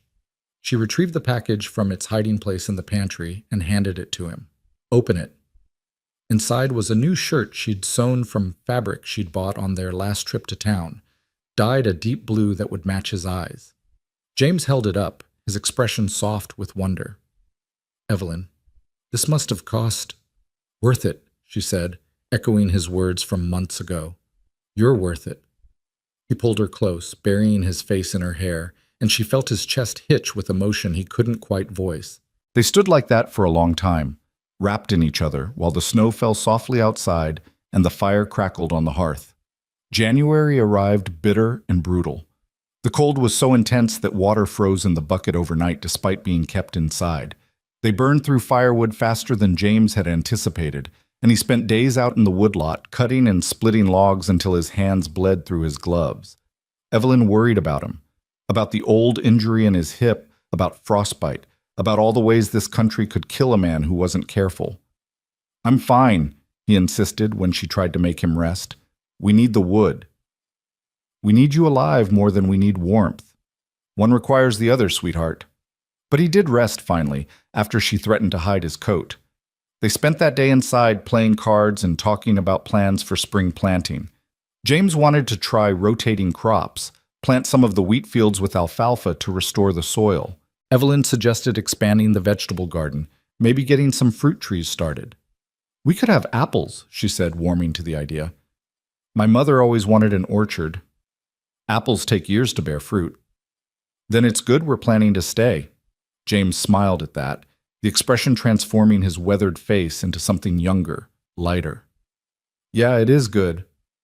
They were learning each other in all the small ways that mattered, how he liked his coffee, how she needed silence in the early morning, the way his hip ached before storms, the way she hummed while she cooked. They learned to read each other's moods, to know when to offer comfort and when to give space, to navigate the tiny conflicts that arose when two independent people tried to build a shared life. It wasn't always easy. James's tendency towards silence sometimes frustrated her, making her feel shut out of his thoughts. Her stubborn insistence on doing things her father's way sometimes clashed with his more practical suggestions. They had their first real fight in late January over something stupid, whether to sell one of the horses to raise cash for supplies. "We need the money," James said, his voice tight with frustration. "We're burning through our reserves faster than expected." "That horse was my father's. I'm not selling him." "Your father's dead, Evelyn. Sentiment doesn't keep us fed." The words hit like a slap. Evelyn felt her face go hot, anger and hurt warring in her chest. "Get out." "What?" "I said get out. Go to the barn. Sleep there. I don't want to look at you right now." James stared at her for a long moment, his jaw working. Then he grabbed his coat and walked out without another word, slamming the door hard enough to rattle the windows. Evelyn stood in the empty kitchen, shaking with rage and unshed tears. How dare he? How dare he dismiss her father's memory like it meant nothing? That horse, old Ben, had pulled the plow that broke this land, had carried her father through all his years of farming. He wasn't just livestock. He was family. She didn't sleep that night, lying rigid in bed and listening to the wind howl. Part of her wanted to go to the barn, to apologize, to make peace. But a larger part, the stubborn, wounded part, refused to be the first to bend. Dawn came gray and cold. Evelyn rose and went through the motions of making breakfast, setting the table for one. She was just pouring coffee when the door opened and James walked in, snow dusting his shoulders. "I'm sorry," he said without preamble. "You're right. Old Ben stays. We'll find another way." Evelyn set down the coffee pot carefully. "I'm sorry, too, for throwing you out." "You had cause." James shrugged off his coat, his movements stiff from cold and sleeping in the barn. "I was being an ass. Practical doesn't mean heartless, and I should have remembered that. I know we need money. I know sentiment isn't logical, but some things matter more than logic, I understand." He crossed to her, taking her cold hands in his. "We're partners, remember? That means talking through disagreements, not me making pronouncements like I'm the boss." "I was stubborn too." "You're allowed to be stubborn about things that matter to you." She pulled him close, breathing in the familiar scent of him, wood smoke and leather and home. "Don't sleep in the barn again, even if we fight, especially if we fight." "Deal." They ate breakfast together, the tension of the night before dissolving into something stronger. They'd survived their first real fight, had learned how to hurt each other and choose to heal instead. It felt important, foundational, another stone laid in the building of their marriage. February brought a brief thaw that turned the snow to slush and revealed the winter-dead grass beneath. James used the respite to check on the wheat fields, making sure the snow hadn't caused erosion or drainage problems. Evelyn accompanied him, picking her way through the mud in her father's old boots. "Look there," James said, pointing to the eastern field. "See how the snow settled unevenly? We'll need to level that out before planting, or we'll get standing water." "How do we do that?" "Drag and scraper. I'll handle it come spring." He squinted at the distant tree line. "Might want to clear some of those trees, too. They're blocking morning sun." Evelyn studied the land with new eyes, seeing it not as her father's legacy, but as their future. It was a subtle shift, but profound. This wasn't about preserving what had been anymore. It was about building what would be. "We should expand," she said suddenly. "Expand?" "The farm. There's unclaimed land to the west, near the river. Good soil, flat terrain. We could file a claim, add another 40 acres. James turned to look at her fully, surprise and something like pride in his expression. "That's ambitious. You said yourself we need to think ahead. More land means more crops, more income. Maybe eventually hire help. Takes capital to expand. We don't have that kind of money yet." "Not yet. But if we have a good harvest this year, if we're careful with expenses..." She trailed off, seeing the future unfold in her mind. "We could build something real, James, something lasting." He studied her for a long moment, then smiled slow and genuine. "Yeah, we could." They walked the fence lines together, making plans and dreaming aloud. It felt good to look forward instead of back, to imagine a future bright with possibility. The farm that had nearly killed her with grief and impossible work was transforming into something new. Not just her father's legacy, but their shared dream. March came in like the proverbial lion, bringing one last brutal storm that trapped them inside for nearly a week. The enforced intimacy might have driven them mad, but instead they used the time to plan. James drew sketches of possible layouts for the expanded farm. Evelyn made lists of supplies they'd need, crops they wanted to try, improvements they wanted to make. "We're really doing this," she said one evening, looking at the papers spread across the kitchen table. "Building a life here." "Having second thoughts?" "No, just amazed, I suppose. 6 months ago I thought I'd lose everything. Now I'm planning to expand. 6 months ago you were alone. Now you've got a partner." James reached across the table to take her hand. "Makes a difference." "It does." They made love that night with a tenderness that spoke of more than desire, of gratitude and commitment, and the fierce determination to protect what they'd built. Afterward, wrapped in quilts with the wind howling outside, Evelyn felt more content than she'd ever thought possible. "I love you," she whispered into the darkness. It was the first time either of them had said the words aloud, though they'd been living the truth of it for months. James's arms tightened around her. "I love you too. More than I thought I could love anything. More than your father's farm? This is different. That was legacy, obligation. This..." He pressed a kiss to her temple. "This is choice. Every day I choose you, choose us, Choose this life. That makes it mean more. Evelyn turned in his arms to face him, barely able to see his features in the dim starlight filtering through the frosted window. Promise me something. Anything. Promise me we'll always choose each other, no matter how hard things get, no matter what comes. Promise me we'll fight for this. I promise, James said solemnly. Until my last breath, Evelyn. I promise. April arrived with mud and new grass pushing through the dead winter thatch. The world came alive again, birds returning, the creek running high with snowmelt, the air smelling of earth and growth. James spent long days preparing the fields for planting, the old injury in his hip protesting but holding up to the work. Evelyn worked alongside him when she could, and alone when she couldn't, feeling her body grow strong again after the soft winter months. They filed the claim on the western 40 acres, dealing with the land office bureaucracy with patience James clearly didn't feel.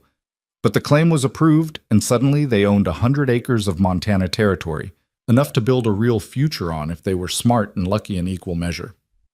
We should celebrate, Evelyn said when the papers were finalized. How? Dinner in town.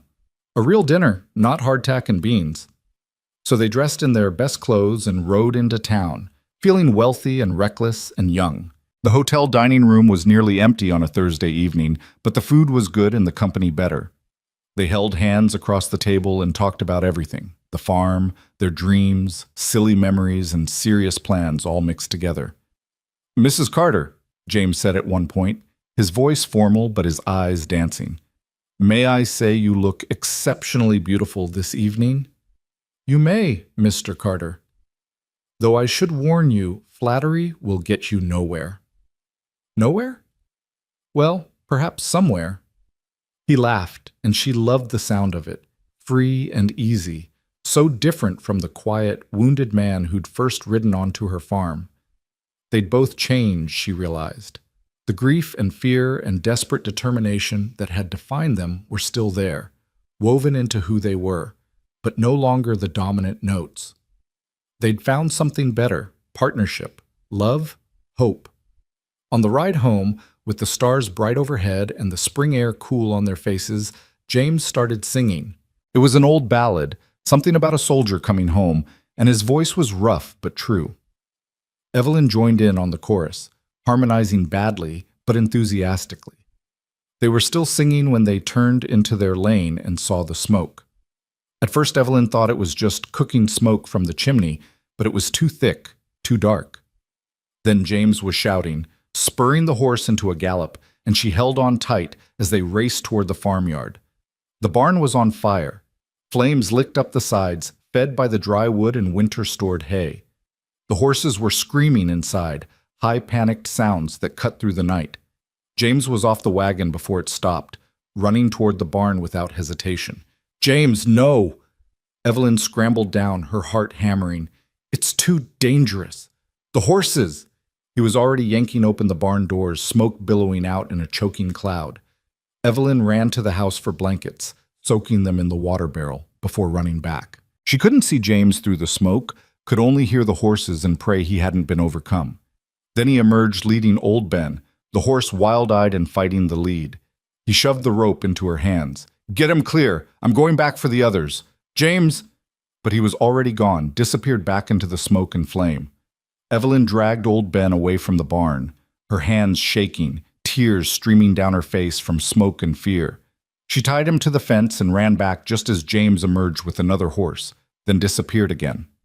3 times he went in. 3 times he came out. On the 4th time, he didn't come out. James! Evelyn screamed. She started toward the barn, but the heat drove her back.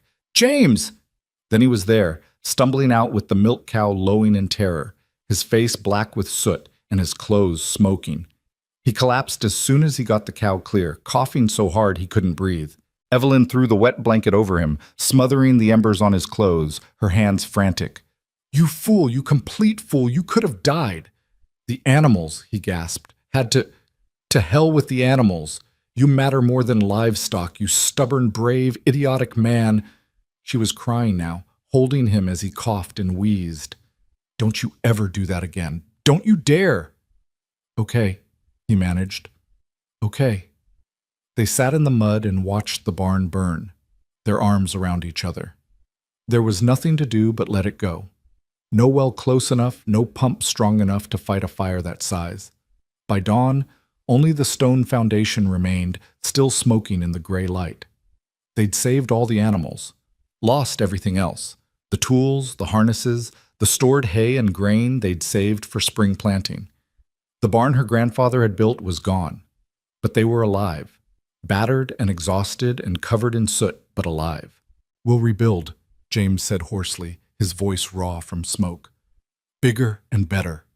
Evelyn wanted to ask how, wanted to point out that they had no money for rebuilding, that this disaster had just wiped out any hope of expanding or hiring help or doing anything but surviving. But looking at his face, determined and defiant despite the exhaustion, she found herself nodding. "Yes, we will." Because that's what they did. They survived, they fought, they chose each other and this life, no matter what the cost. The sun rose over the ruins, painting the sky pink and gold. Evelyn leaned against James's shoulder, bone-tired but unbowed, and watched the light spread across their land. They'd lost the battle, but not the war. The farm still stood. They still stood, and that was enough to start again. The news of the fire spread through the valley faster than the flames themselves had consumed the barn. By mid-morning, Martin Brennan arrived with his wagon loaded with hay and grain, Dorothy beside him with baskets of food. They took one look at the smoking ruins and the soot-blackened couple sitting exhausted in the yard, and set to work without a word. Within hours, more neighbors appeared. The Hendersons brought lumber salvaged from an old shed they'd been meaning to tear down. The Petersons arrived with tools, hammers and saws and boxes of nails. Even Mrs. Whitmore, the stern widow who'd clucked her tongue disapprovingly at Evelyn's hasty marriage, showed up with 2 of her sons and a determination to help that brooked no argument. "This is what we do," Martin said simply when James tried to protest, tried to say they couldn't accept charity. "You'd do the same for any of us." Would they have? Evelyn wasn't sure. A year ago, she'd been so wrapped up in her own grief and fear that she couldn't have seen past her own problems. But James nodded, accepting the help with a grace that made her love him even more. "Thank you," he said, his voice still rough from smoke. "We won't forget this." They worked through that day and into the next, a dozen men and women coming together to raise a new barn on the bones of the old one. It wouldn't be as large or as fine as what her grandfather had built. That would take time and money they didn't have. But it would be functional. 4 walls, a roof, enough room for the animals, and some storage. Evelyn worked alongside the women, cooking massive quantities of food to feed the workers. Her kitchen became a hive of activity, with Dorothy directing traffic and the other women chopping vegetables and stirring pots and trading gossip that somehow felt less judgmental than it had before. It was as if the fire had burned away the last of the community's reservations about the Carters, leaving only the bedrock truth that they were neighbors who'd proven themselves through hard work and determination. "Your husband nearly died saving those animals," Mrs. Henderson said while kneading bread dough with flour up to her elbows. "That's the mark of a good man, caring about what's his." "He's stubborn," Evelyn replied, but her voice was warm with pride. "Stubborn's what this country requires," Mrs. Whitmore said tartly. "The weak don't last out here. You 2 will do just fine." By the 3rd day, the barn stood, rough and new-smelling of fresh-cut lumber, but solid. James climbed to the roof to nail down the last shingles, and when he drove in the final nail, the gathered crowd cheered. It was a small sound, just 24 voices, but it echoed across the valley like a promise. That night, after everyone had gone home and they were alone again with their animals safely sheltered, Evelyn and James stood in the doorway of the new barn and surveyed their work. "It's smaller than the old one," James observed. "It's perfect. We lost months of work, the tools, the harnesses, the seed grain we'd stored. We'll manage." Evelyn took his hand, weaving their fingers together. "We always do." James pulled her close, resting his chin on top of her head. She could feel the exhaustion in him, the bone-deep weariness of 3 days of brutal work on top of nearly dying in a fire. But she could also feel something else, a quiet strength, an unshakable determination. "How'd the fire start?" he asked. "I've been thinking about it. We were careful with the lanterns, never left them burning unattended. Does it matter? Might. If it was deliberate, why would anyone deliberately burn our barn? James was quiet for a long moment. I don't know, but I'd like to rule it out. The next morning, he examined the ruins more carefully, sifting through ash and charred wood with a methodical patience that spoke of hard-learned lessons. Evelyn watched from the porch, unease growing in her chest. She didn't want to believe that someone in their valley, their community, could have done such a thing. But James's expression grew darker as he worked, and when he finally came to the house, his face was grim. Well? She asked. Found what's left of a kerosene can. Wasn't ours. Ours are all accounted for, stored in the shed. He held up a twisted piece of metal. Someone poured accelerant along the north wall. This wasn't an accident, Evelyn. Her blood ran cold. Who would? I don't know, but I intend to find out. They rode into town the following day to speak with the territorial marshal, a weathered man named Hawkins, who listened to their story with the skeptical expression of someone who'd heard too many wild accusations. But when James showed him the remains of the kerosene can and explained where he'd found it, Hawkins's demeanor shifted. You got enemies? He asked bluntly. Not that I know of, James replied. What about you, Mrs. Carter? Anyone with a grudge against your family? Evelyn thought about it, running through the limited list of people she knew well enough to inspire that kind of hatred. No, we kept to ourselves mostly. My father had debts, but we paid them off after the harvest. Paid them off completely? Yes. Why? Hawkins scratched his chin thoughtfully. Sometimes men don't like it when debts get settled. Means they lose leverage, lose control. Who'd your father owe money to? The bank mostly. Mr. Wilkins held the note on our seed loan. Anyone else? There was a man in Billings, a private lender my father borrowed from before I... Evelyn paused, a cold understanding dawning. Marcus Thornton. He loaned Papa $200 5 years ago at terrible terms. We paid it back with interest after the wheat sold. How terrible were the terms? 30% interest compounded annually. Papa was desperate that year. The bank had refused him and the crop was already in the ground. Mr. Thornton was the only option. Hawkins and James exchanged a look that made Evelyn's stomach clench. Thornton, Hawkins said slowly, is known for keeping people in debt. He doesn't like it when they get free and clear. Cuts into his business model. You think he burned our barn? Evelyn's voice came out sharp with disbelief. To what purpose? We already paid him. He can't collect on a satisfied debt. No, but he can make an example. Show other debtors what happens when you manage to escape his terms. Hawkins stood, reaching for his hat. I'll look into it. Meanwhile, you two watch yourselves. If Thornton's involved, this might not be the end of your troubles. They rode home in tense silence, each lost in dark thoughts. The idea that someone would deliberately try to destroy them, not out of personal hatred but cold financial calculation, was more terrifying than any natural disaster. Fire and frost and failed crops were dangers they understood, could prepare for. But malice? That was something else entirely. We should be armed, James said that evening as they secured the animals for the night. I've got my rifle, but you should know how to shoot too. I know how to shoot. Papa taught me. Good. Keep the shotgun loaded by the door, and from now on we don't leave the place unattended. One of us stays here at all times. Evelyn wanted to argue, wanted to say he was being paranoid, but the memory of those flames and James's smoke-damaged lungs kept her silent. If someone wanted to hurt them, they needed to be ready. The next week passed in uneasy vigilance. They took turns watching at night, sleeping in shifts, jumping at every unusual sound. The spring planting couldn't wait, though, and James spent long days in the fields, turning soil and laying seed, while Evelyn kept watch from the house, the shotgun never far from hand. Martin Brennan stopped by midweek with news. Hawkins was asking around about Marcus Thornton.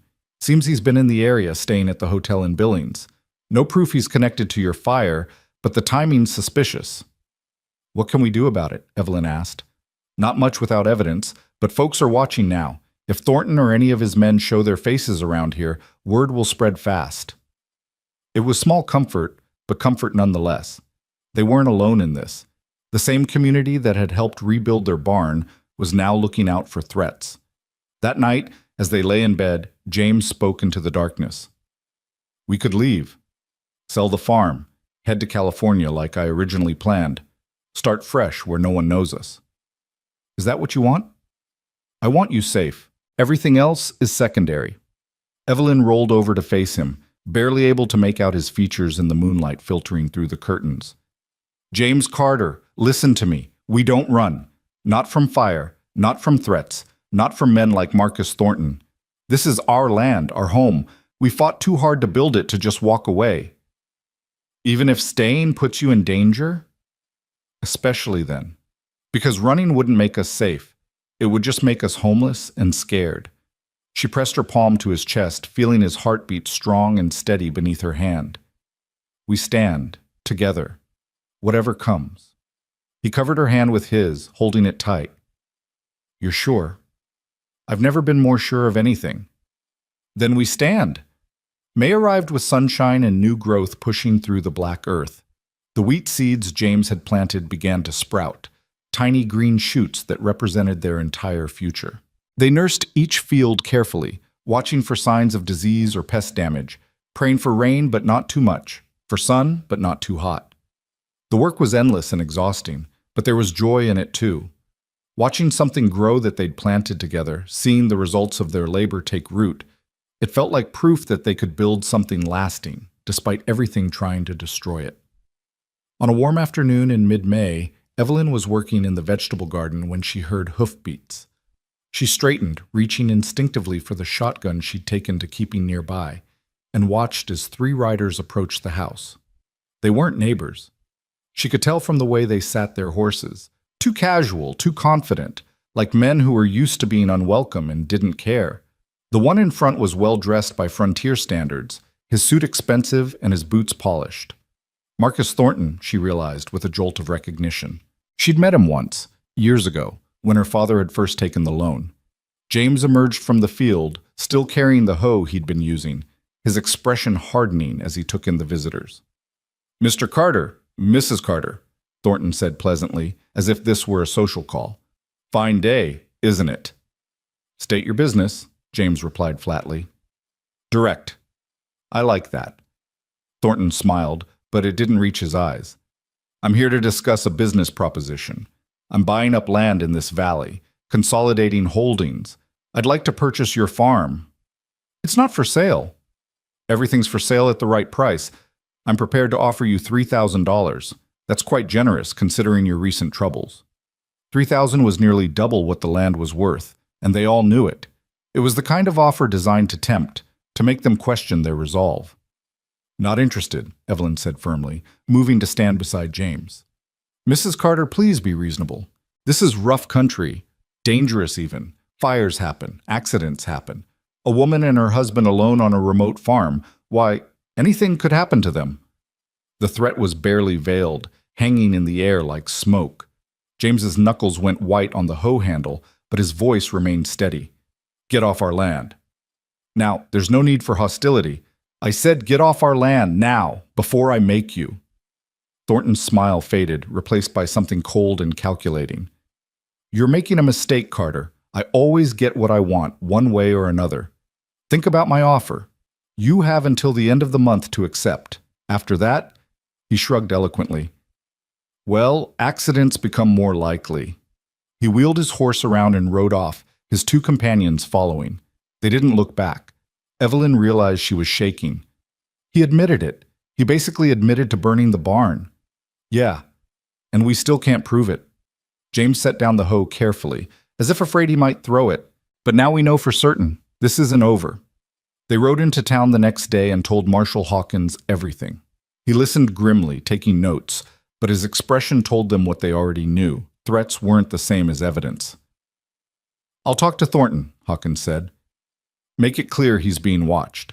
But unless we catch him in the act or find witnesses willing to testify, my hands are tied. The law requires proof. So we just wait for him to try something else? Evelyn demanded, frustration making her voice sharp. You protect yourselves. Stay armed, stay alert, and document everything. If Thornton or his men so much as set foot on your property again, you send for me immediately. It was inadequate, but it was all they had. The rest of May passed in tense waiting.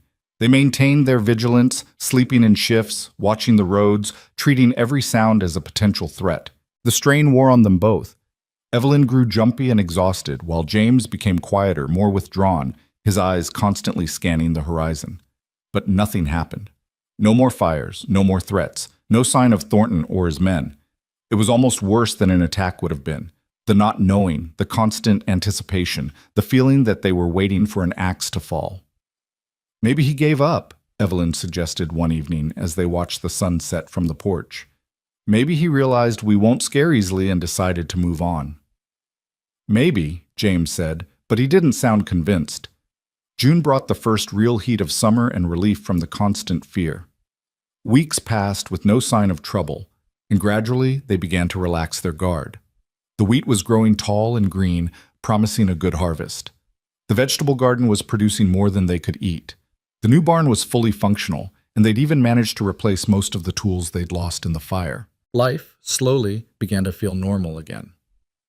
"I think we might actually make it," Evelyn said one morning, surveying their land with something like wonder.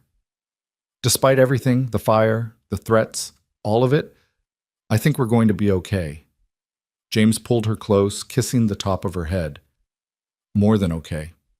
Look at what we've built." And it was something to look at. The field stretched golden green in the morning sun. The house stood solid and welcoming. The new barn gleamed with fresh paint they'd managed to afford with careful budgeting. It wasn't perfect, wasn't grand, but it was theirs. They'd fought for every inch of it, had earned it with blood and sweat and stubborn determination. That afternoon, Dorothy Brennan stopped by with news and a knowing smile.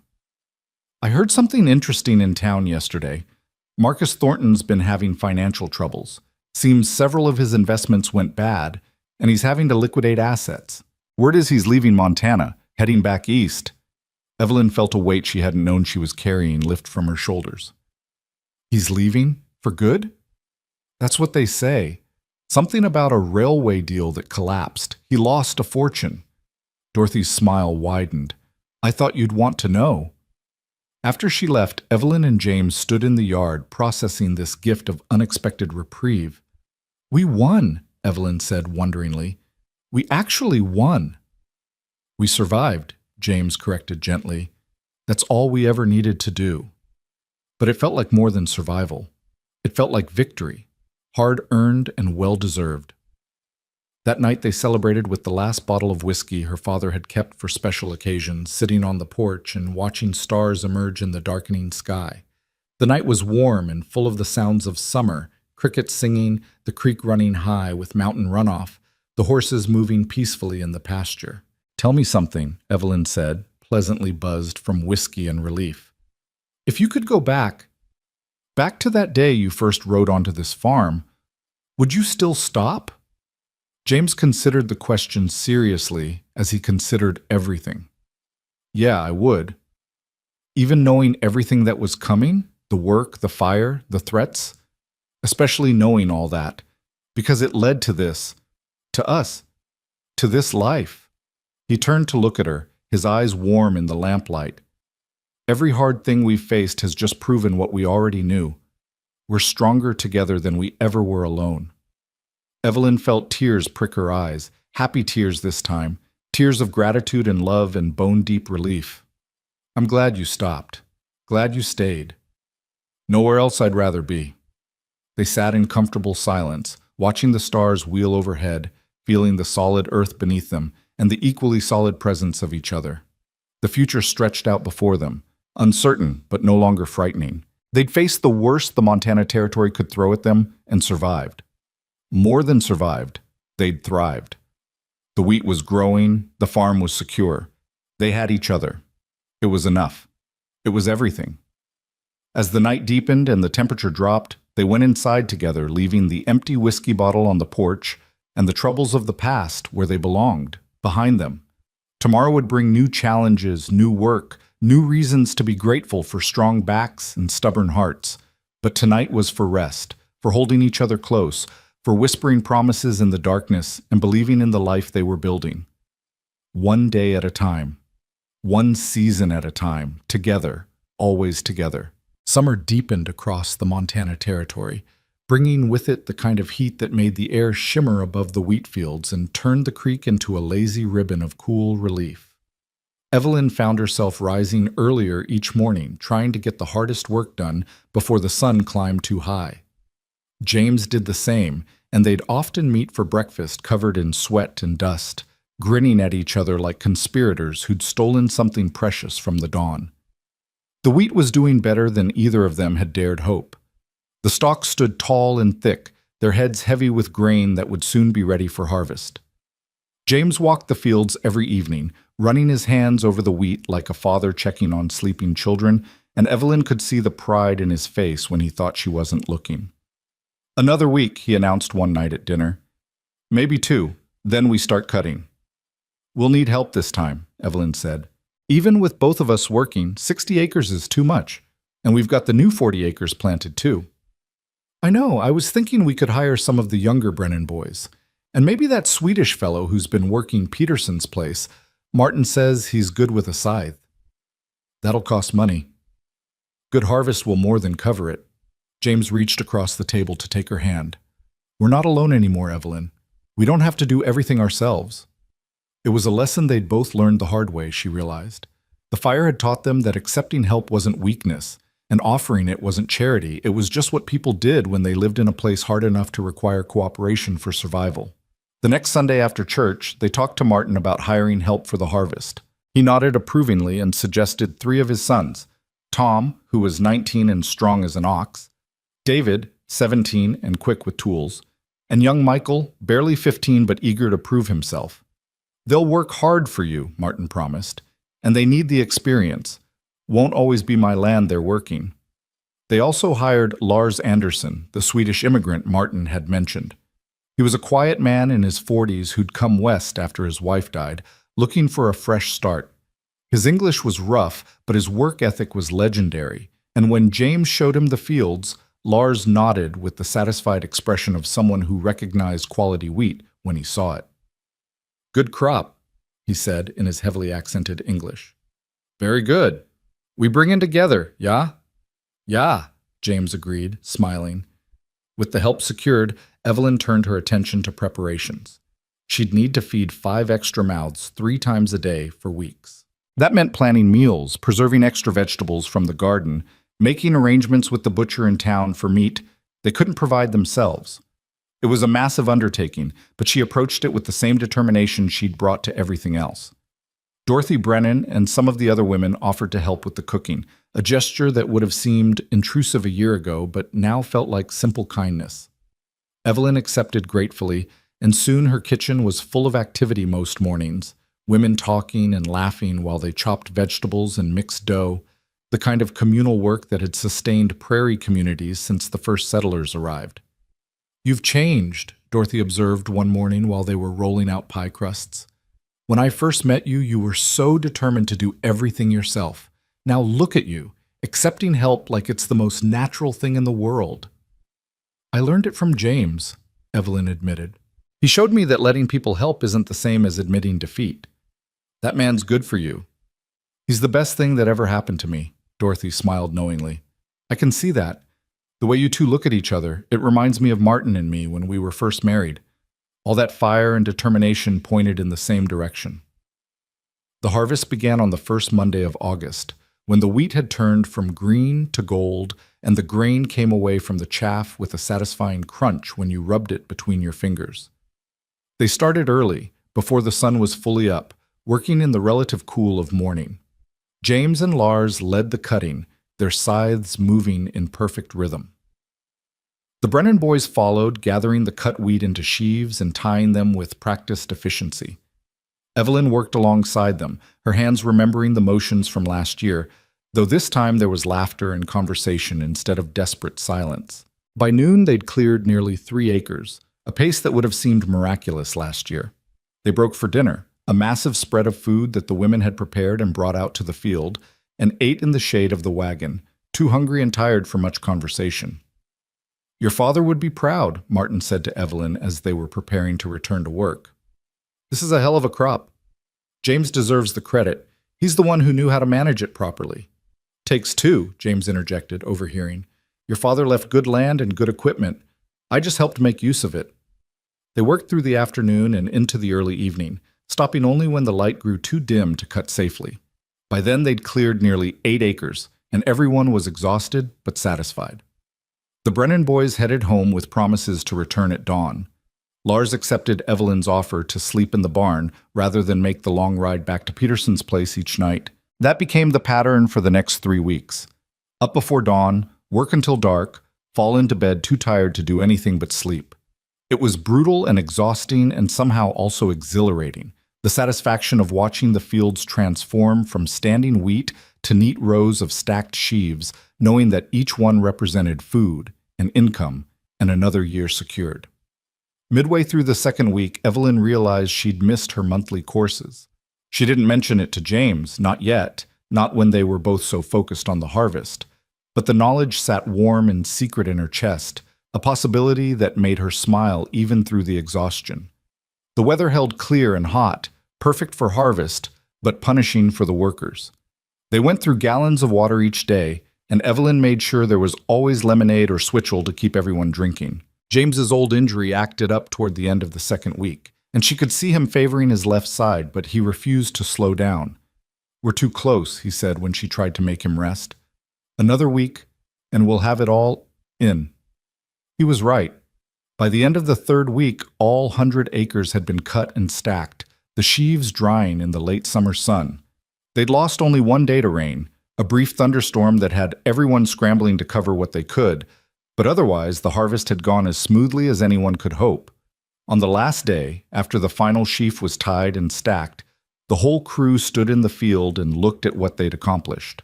100 acres of wheat, all safely harvested. It was more than Evelyn's father had ever managed alone, more than she'd thought possible when James first rode onto her farm. We did it, she said, her voice thick with emotion. You did it, Lars corrected in his careful English. You and husband. We just help. That night they had a celebration dinner at the house. Everyone who'd helped with the harvest, plus their families. The kitchen table couldn't hold everyone, so they ate outside. Makeshift tables set up in the yard, lanterns hung from tree branches providing light as the sun set. There was roasted chicken and fresh bread and vegetables from the garden, pie and coffee, and Martin's homemade beer that was stronger than it tasted. Someone brought a fiddle, and someone else a harmonica, and soon there was music filling the warm night air. The Brennan boys taught Evelyn a Swedish dance that Lars showed them, and she laughed until her sides hurt as James tried gamely to follow along, his bad leg making the steps awkward, but his enthusiasm making up for it. Thank you, she said to everyone when the music finally wound down and people were preparing to leave. All of you. We couldn't have done this without your help. That's what neighbors do, Dorothy said simply, and everyone nodded agreement. After they'd all gone and the yard was quiet again, Evelyn and James stood together looking at their fields. The stubble gleamed silver in the moonlight, and the stacks of wheat cast long shadows across the ground. James, Evelyn said softly, I have something to tell you. He turned to look at her, concern flickering across his face. What's wrong? Nothing's wrong. Nothing at all. She took his hand and placed it on her belly. I think I'm pregnant. For a long moment he just stood there, his hand warm against her stomach, his expression unreadable. Then his face split into a grin so wide it looked like it might crack his weathered features. You're sure? Not completely, but I'm late, and I've been feeling strange in the mornings, and... She laughed, nervous and happy all at once. I think so. Yes. James pulled her close, holding her like she was made of something precious and fragile. A baby, he whispered. We're going to have a baby. Are you happy about it? Happy. He pulled back to look at her face. Evelyn, I never thought I'd have this. A home, a wife, a family. I thought I'd burned that chance when I left my father's farm. His voice roughened with emotion. This is everything I didn't know I wanted. They held each other as the stars came out, making plans and dreaming aloud about the future. Would it be a boy or a girl? What would they name it? When would it arrive? February? Maybe March? We'll need to add on to the house, James said, already planning. Make a proper nursery and get a cradle. I can build one over the winter. One thing at a time, Evelyn laughed. First, let's get the wheat sold and make sure we can afford to feed ourselves. The threshing took another 2 weeks, but with the hired help it went faster than last year. They worked the thresher in shifts, filling sack after sack with golden grain. When Mr. Patterson came up from Billings to inspect the wheat, his eyes widened at the quantity. Mrs. Carter, Mr. Carter, this is exceptional, both the quality and the amount. He ran his hands through a sample, checking for moisture and impurities. I can offer you top price. This is some of the finest wheat I've seen this year. The final sale brought in nearly $5,000, more money than Evelyn had seen in her entire life. After paying the workers and settling their debts for supplies and equipment, they still had enough left to see them comfortably through the winter with plenty to spare for spring planting. We're not just surviving anymore, Evelyn said, staring at the bank book that showed their new balance. We're actually doing well. Your father's dream, James said softly. He wanted this land to provide for his family. Now it is. They used some of the money to finally file the official paperwork for the western 40 acres, making it legally theirs. They bought new tools to replace what had been lost in the fire, and a few small luxuries, a new dress for Evelyn, a good saddle for James, books they'd both been wanting. James also bought lumber and started work on the addition to the house, framing out a room that would eventually become a nursery. September arrived with cooler temperatures and the first hints of autumn color in the aspens up in the hills. The farm settled into its quieter rhythm, but it was a peaceful quiet now, not the desperate silence of survival. They had succeeded. Against all odds, against fire and threats and the punishing difficulty of Montana farming, they had built something lasting. One afternoon in late September, almost exactly a year since James had first ridden onto the farm, they took a walk down to the creek. The water ran clear and cool, and they sat on the flat rock where they'd sat that first time, when they were still learning to trust each other. Do you ever think about leaving? Evelyn asked. Going west like you originally planned? James was quiet for a moment, watching the water flow past. Sometimes I think about it. Wonder what California is like. What might have happened if I'd kept riding that day instead of stopping? Do you regret stopping? Not for a second. He turned to look at her, his eyes warm with certainty. This is where I was meant to be. With you. Building this life. Even though it's been hard? Especially because it's been hard. Easy things don't mean much, but this, he gestured at the land around them, the farm they'd fought to keep. This we earned. Every acre, every harvest, every moment of it. Evelyn leaned against his shoulder, feeling the solid warmth of him, the steady strength that had saved her farm and her heart. My father's last words were about the wheat. He made me promise not to let the land die. You kept that promise. We kept it, together. She placed his hand on her belly, where their child was growing. And now we're making something new. Not just preserving what was, but creating what will be. Winter came early that year, with the first snow falling in mid-October. But they were ready for it. The house was warm and well-stocked. The animals were sheltered in the sturdy barn. The root cellar was full, the smokehouse was packed, and they had money in the bank for anything they might need. More importantly, they had each other. James finished the nursery in November, building a beautiful cradle from oak he'd saved from the old barn. Evelyn sewed tiny clothes and blankets, her hands already practiced from years of mending, but her heart full of a tenderness she'd never felt before. They spent the long winter evenings talking about the future, making plans for when their family would grow from 2 to 3. Christmas came again, their second as husband and wife. This time they made it to church, the roads clear enough for travel. Evelyn was showing now, her belly rounded with pregnancy, and the whole community seemed to share in their joy. Women offered advice and hand-me-down baby clothes. Men clapped James on the back and made jokes about sleepless nights ahead. You two have become quite the success story, Reverend Matthews said after the service. Last year at this time, people were wondering if you'd make it through the winter. Now look at you, prosperous, expecting a child, respected members of the community. We had a lot of help, Evelyn said. You had determination. The help came because people recognized that and wanted to support it. The Reverend smiled. Your father would be very proud, my dear. On the ride home, with snow falling softly and the horse's breath steaming in the cold air, Evelyn reflected on how much had changed. A year and a half ago, she'd been alone and terrified, trying to harvest impossible fields with bleeding hands and a broken heart. She'd made a promise to a dying man and hadn't known if she could keep it. Now she sat beside her husband in a wagon full of Christmas gifts and good wishes, carrying their child, heading back to a farm that was thriving. The land hadn't died. Neither had she. Instead, they'd all transformed into something new and vital and full of possibility. "What are you thinking?" James asked, noticing her faraway expression. "That I'm grateful for all of it, even the hard parts, because they led to this." "No regrets?" "Not a single one." The baby came in late February during a howling blizzard that trapped them in the house for 3 days.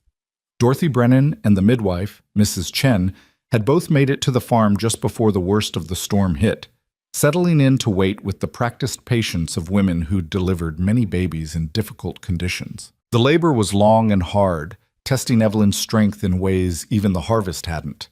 But James never left her side, holding her hand through every contraction, whispering encouragement when she was sure she couldn't go on. "You're the strongest person I know," he said during one particularly brutal contraction. "You brought in 60 acres of wheat alone. You survived a barn fire and threats and everything this country could throw at you. You can do this." And she did. As dawn broke on the third day of the storm, their daughter entered the world with a lusty cry that seemed to challenge the wind howling outside. She was small and perfect, with dark hair like Evelyn's and what promised to be James's blue eyes. "Sarah," Evelyn whispered, naming her daughter after her mother. "Sarah Catherine Carter." James held his daughter with shaking hands, tears streaming down his weathered face. "Hello, little one. Welcome to the world." Dorothy and Mrs. Chen cleaned up efficiently, then left the new family alone to bond. Outside, the storm was finally breaking, and weak sunlight filtered through the frost-covered windows. "She's perfect," James said, unable to look away from his daughter's tiny face. "She is." Evelyn felt exhausted and exhilarated and overwhelmed all at once. "We made her. Out of nothing but love and determination, we made this perfect little person." "We made more than that," James said softly. "We made a life. A real life with roots and purpose and a future." He was right. The farm that had nearly destroyed Evelyn with grief and impossible work had transformed into something miraculous. A home, a livelihood, a legacy to pass on to their daughter and whatever children might follow. The wheat fields her father had loved so much would continue to provide, season after season, generation after generation. Spring arrived eventually, as it always did in Montana. The snow melted, the creek ran high, and the land came alive again with new growth. They planted their fields with Sarah sleeping in a basket at the edge of the field, taking turns to watch her while the other worked. The community continued to support them, now treating the Carters not as outsiders who'd lucked into success, but as established members who'd proven themselves through hard work and perseverance. Martin Brennan's sons asked James for advice on crop rotation. Other farmers came to see his techniques for field management. Evelyn found herself hosting gatherings of farm wives, sharing recipes and child-rearing advice with women who'd once viewed her with suspicion. They'd become part of the valley's fabric, woven into the community through shared labor and mutual respect. One evening in late May, as they sat on the porch watching Sarah play on a blanket in the grass, James turned to Evelyn with a thoughtful expression. "You remember that first day when I asked what you could pay me and you said nothing? I remember. You said you'd take faith as payment." "I was lying," he admitted with a slight smile. "I didn't have faith. Not in myself, not in the future, not in much of anything. I'd lost that somewhere in the war or in the years after. I said it because it sounded good, because I thought it might convince you to let me stay." "James, let me finish." He took her hand, his callous thumb rubbing across her knuckles. "I didn't have faith then, but you did. You had enough faith for both of us. You believed you could keep your promise to your father, believed this farm could survive, believed in me when I didn't believe in myself. Your faith carried us through that first harvest and the fire and everything else." "You gave me faith too," Evelyn said softly. When I was drowning in work and grief, you showed up and helped me believe that tomorrow could be better than today. Then I guess we saved each other. I guess we did. They sat in comfortable silence, watching their daughter discover the world with small, wondering hands. The wheat in the fields was already knee-high, promising another good harvest. The barn stood solid and proud. The house, expanded now with the nursery addition, was full of life and laughter and love. The past year and a half had transformed everything. The desperate, grieving woman who'd made an impossible promise to her dying father had become a successful farmer, a wife, a mother. The wounded drifter looking to escape his past had found a home, a purpose, a reason to stay in one place and build instead of running. They'd started as two broken people brought together by necessity and desperation. They'd become partners through shared labor and mutual respect. And finally, they'd become something more, a family, a team, two halves of a whole that was stronger than either could have been alone. "I love you," Evelyn said, the words as natural as breathing. "I love you too," James replied. "More than I ever thought possible." Sarah made a happy burbling sound, as if agreeing with her parents. They laughed together, the sound carrying across the fields they'd fought so hard to keep. The Montana Territory stretched around them, beautiful and harsh in equal measure. The mountains stood eternal in the distance. The prairie rolled on forever, full of promise and possibility, and the endless work required to make a life in hard country. But they were ready for it. Together, they could face anything, drought or flood, fire or frost, whatever challenges the land and the years might bring. They'd proven that already, had earned their place through determination and love, and the simple act of choosing each other, day after day, no matter what came. The sun set over their land, painting the wheat fields gold and crimson. Evelyn leaned against James's shoulder, feeling his steady heartbeat, watching their daughter play, and felt a contentment so deep it made her throat tight with gratitude.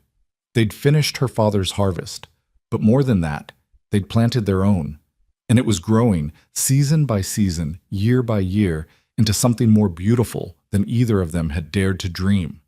The cowboy who'd stopped to help had found his home. The woman who'd made an impossible promise had kept it and gained everything in return. Under the wide Montana sky, in the fields they'd fought to save, love had taken root and flourished. And that was the real harvest, the one that would sustain them through all the seasons yet to come. The two eats www.youtube.com/watch VFCOC. Title: The Cowboy Who Finished Her Father's Harvest. Chapter 1. Opening: The Last Promise. Montana Territory, 1876. When Evelyn Harrow held her dying father's hand, his final words weren't about heaven. They were about wheat. "Don't let the land die, Evelyn. Promise me." She did. But as the autumn wind howled over the uncut fields, one woman alone couldn't save a farm. Her hands bled from the scythe, her back ached, yet she refused to stop. Then, one dusty afternoon, a rider appeared through the golden stalks. A lean, quiet man with a limp and kind eyes. James Carter, a cowboy looking for work. "I can't pay you," Evelyn said. "Then I'll take faith as payment," he replied, and set down his saddlebag. 2. Rising Action. Two against the prairie. Together, they fought the sun, the wind, and exhaustion. He swung the cradle scythe in even rhythm. She tied the sheaves. At night they ate by lantern light, too tired to speak. James slept in the barn, his low whistle drifting through the dark like a lullaby. The neighbors whispered, a lone woman and a drifter. But Evelyn didn't care. For the first time since her father's death, the house didn't echo. One evening, rain threatened, and James worked through the pain in his leg until he collapsed. Evelyn hauled him to the porch, cursing the sky. He smiled weakly. "You fight harder than half the men I've known." 3. Climax. The storm and the confession. Lightning split the prairie. The wind tore tarps from the wheat stacks. James dragged himself outside, refusing to let her lose the crop. Together they battled the storm until the last bundle was saved. Soaked and shaking, they took shelter in the barn. Evelyn pressed his torn hand to her heart. "You fool," she whispered. "You could have died." "Worth it," he said. "I gave up on roots years ago. Maybe I found them here. Tist."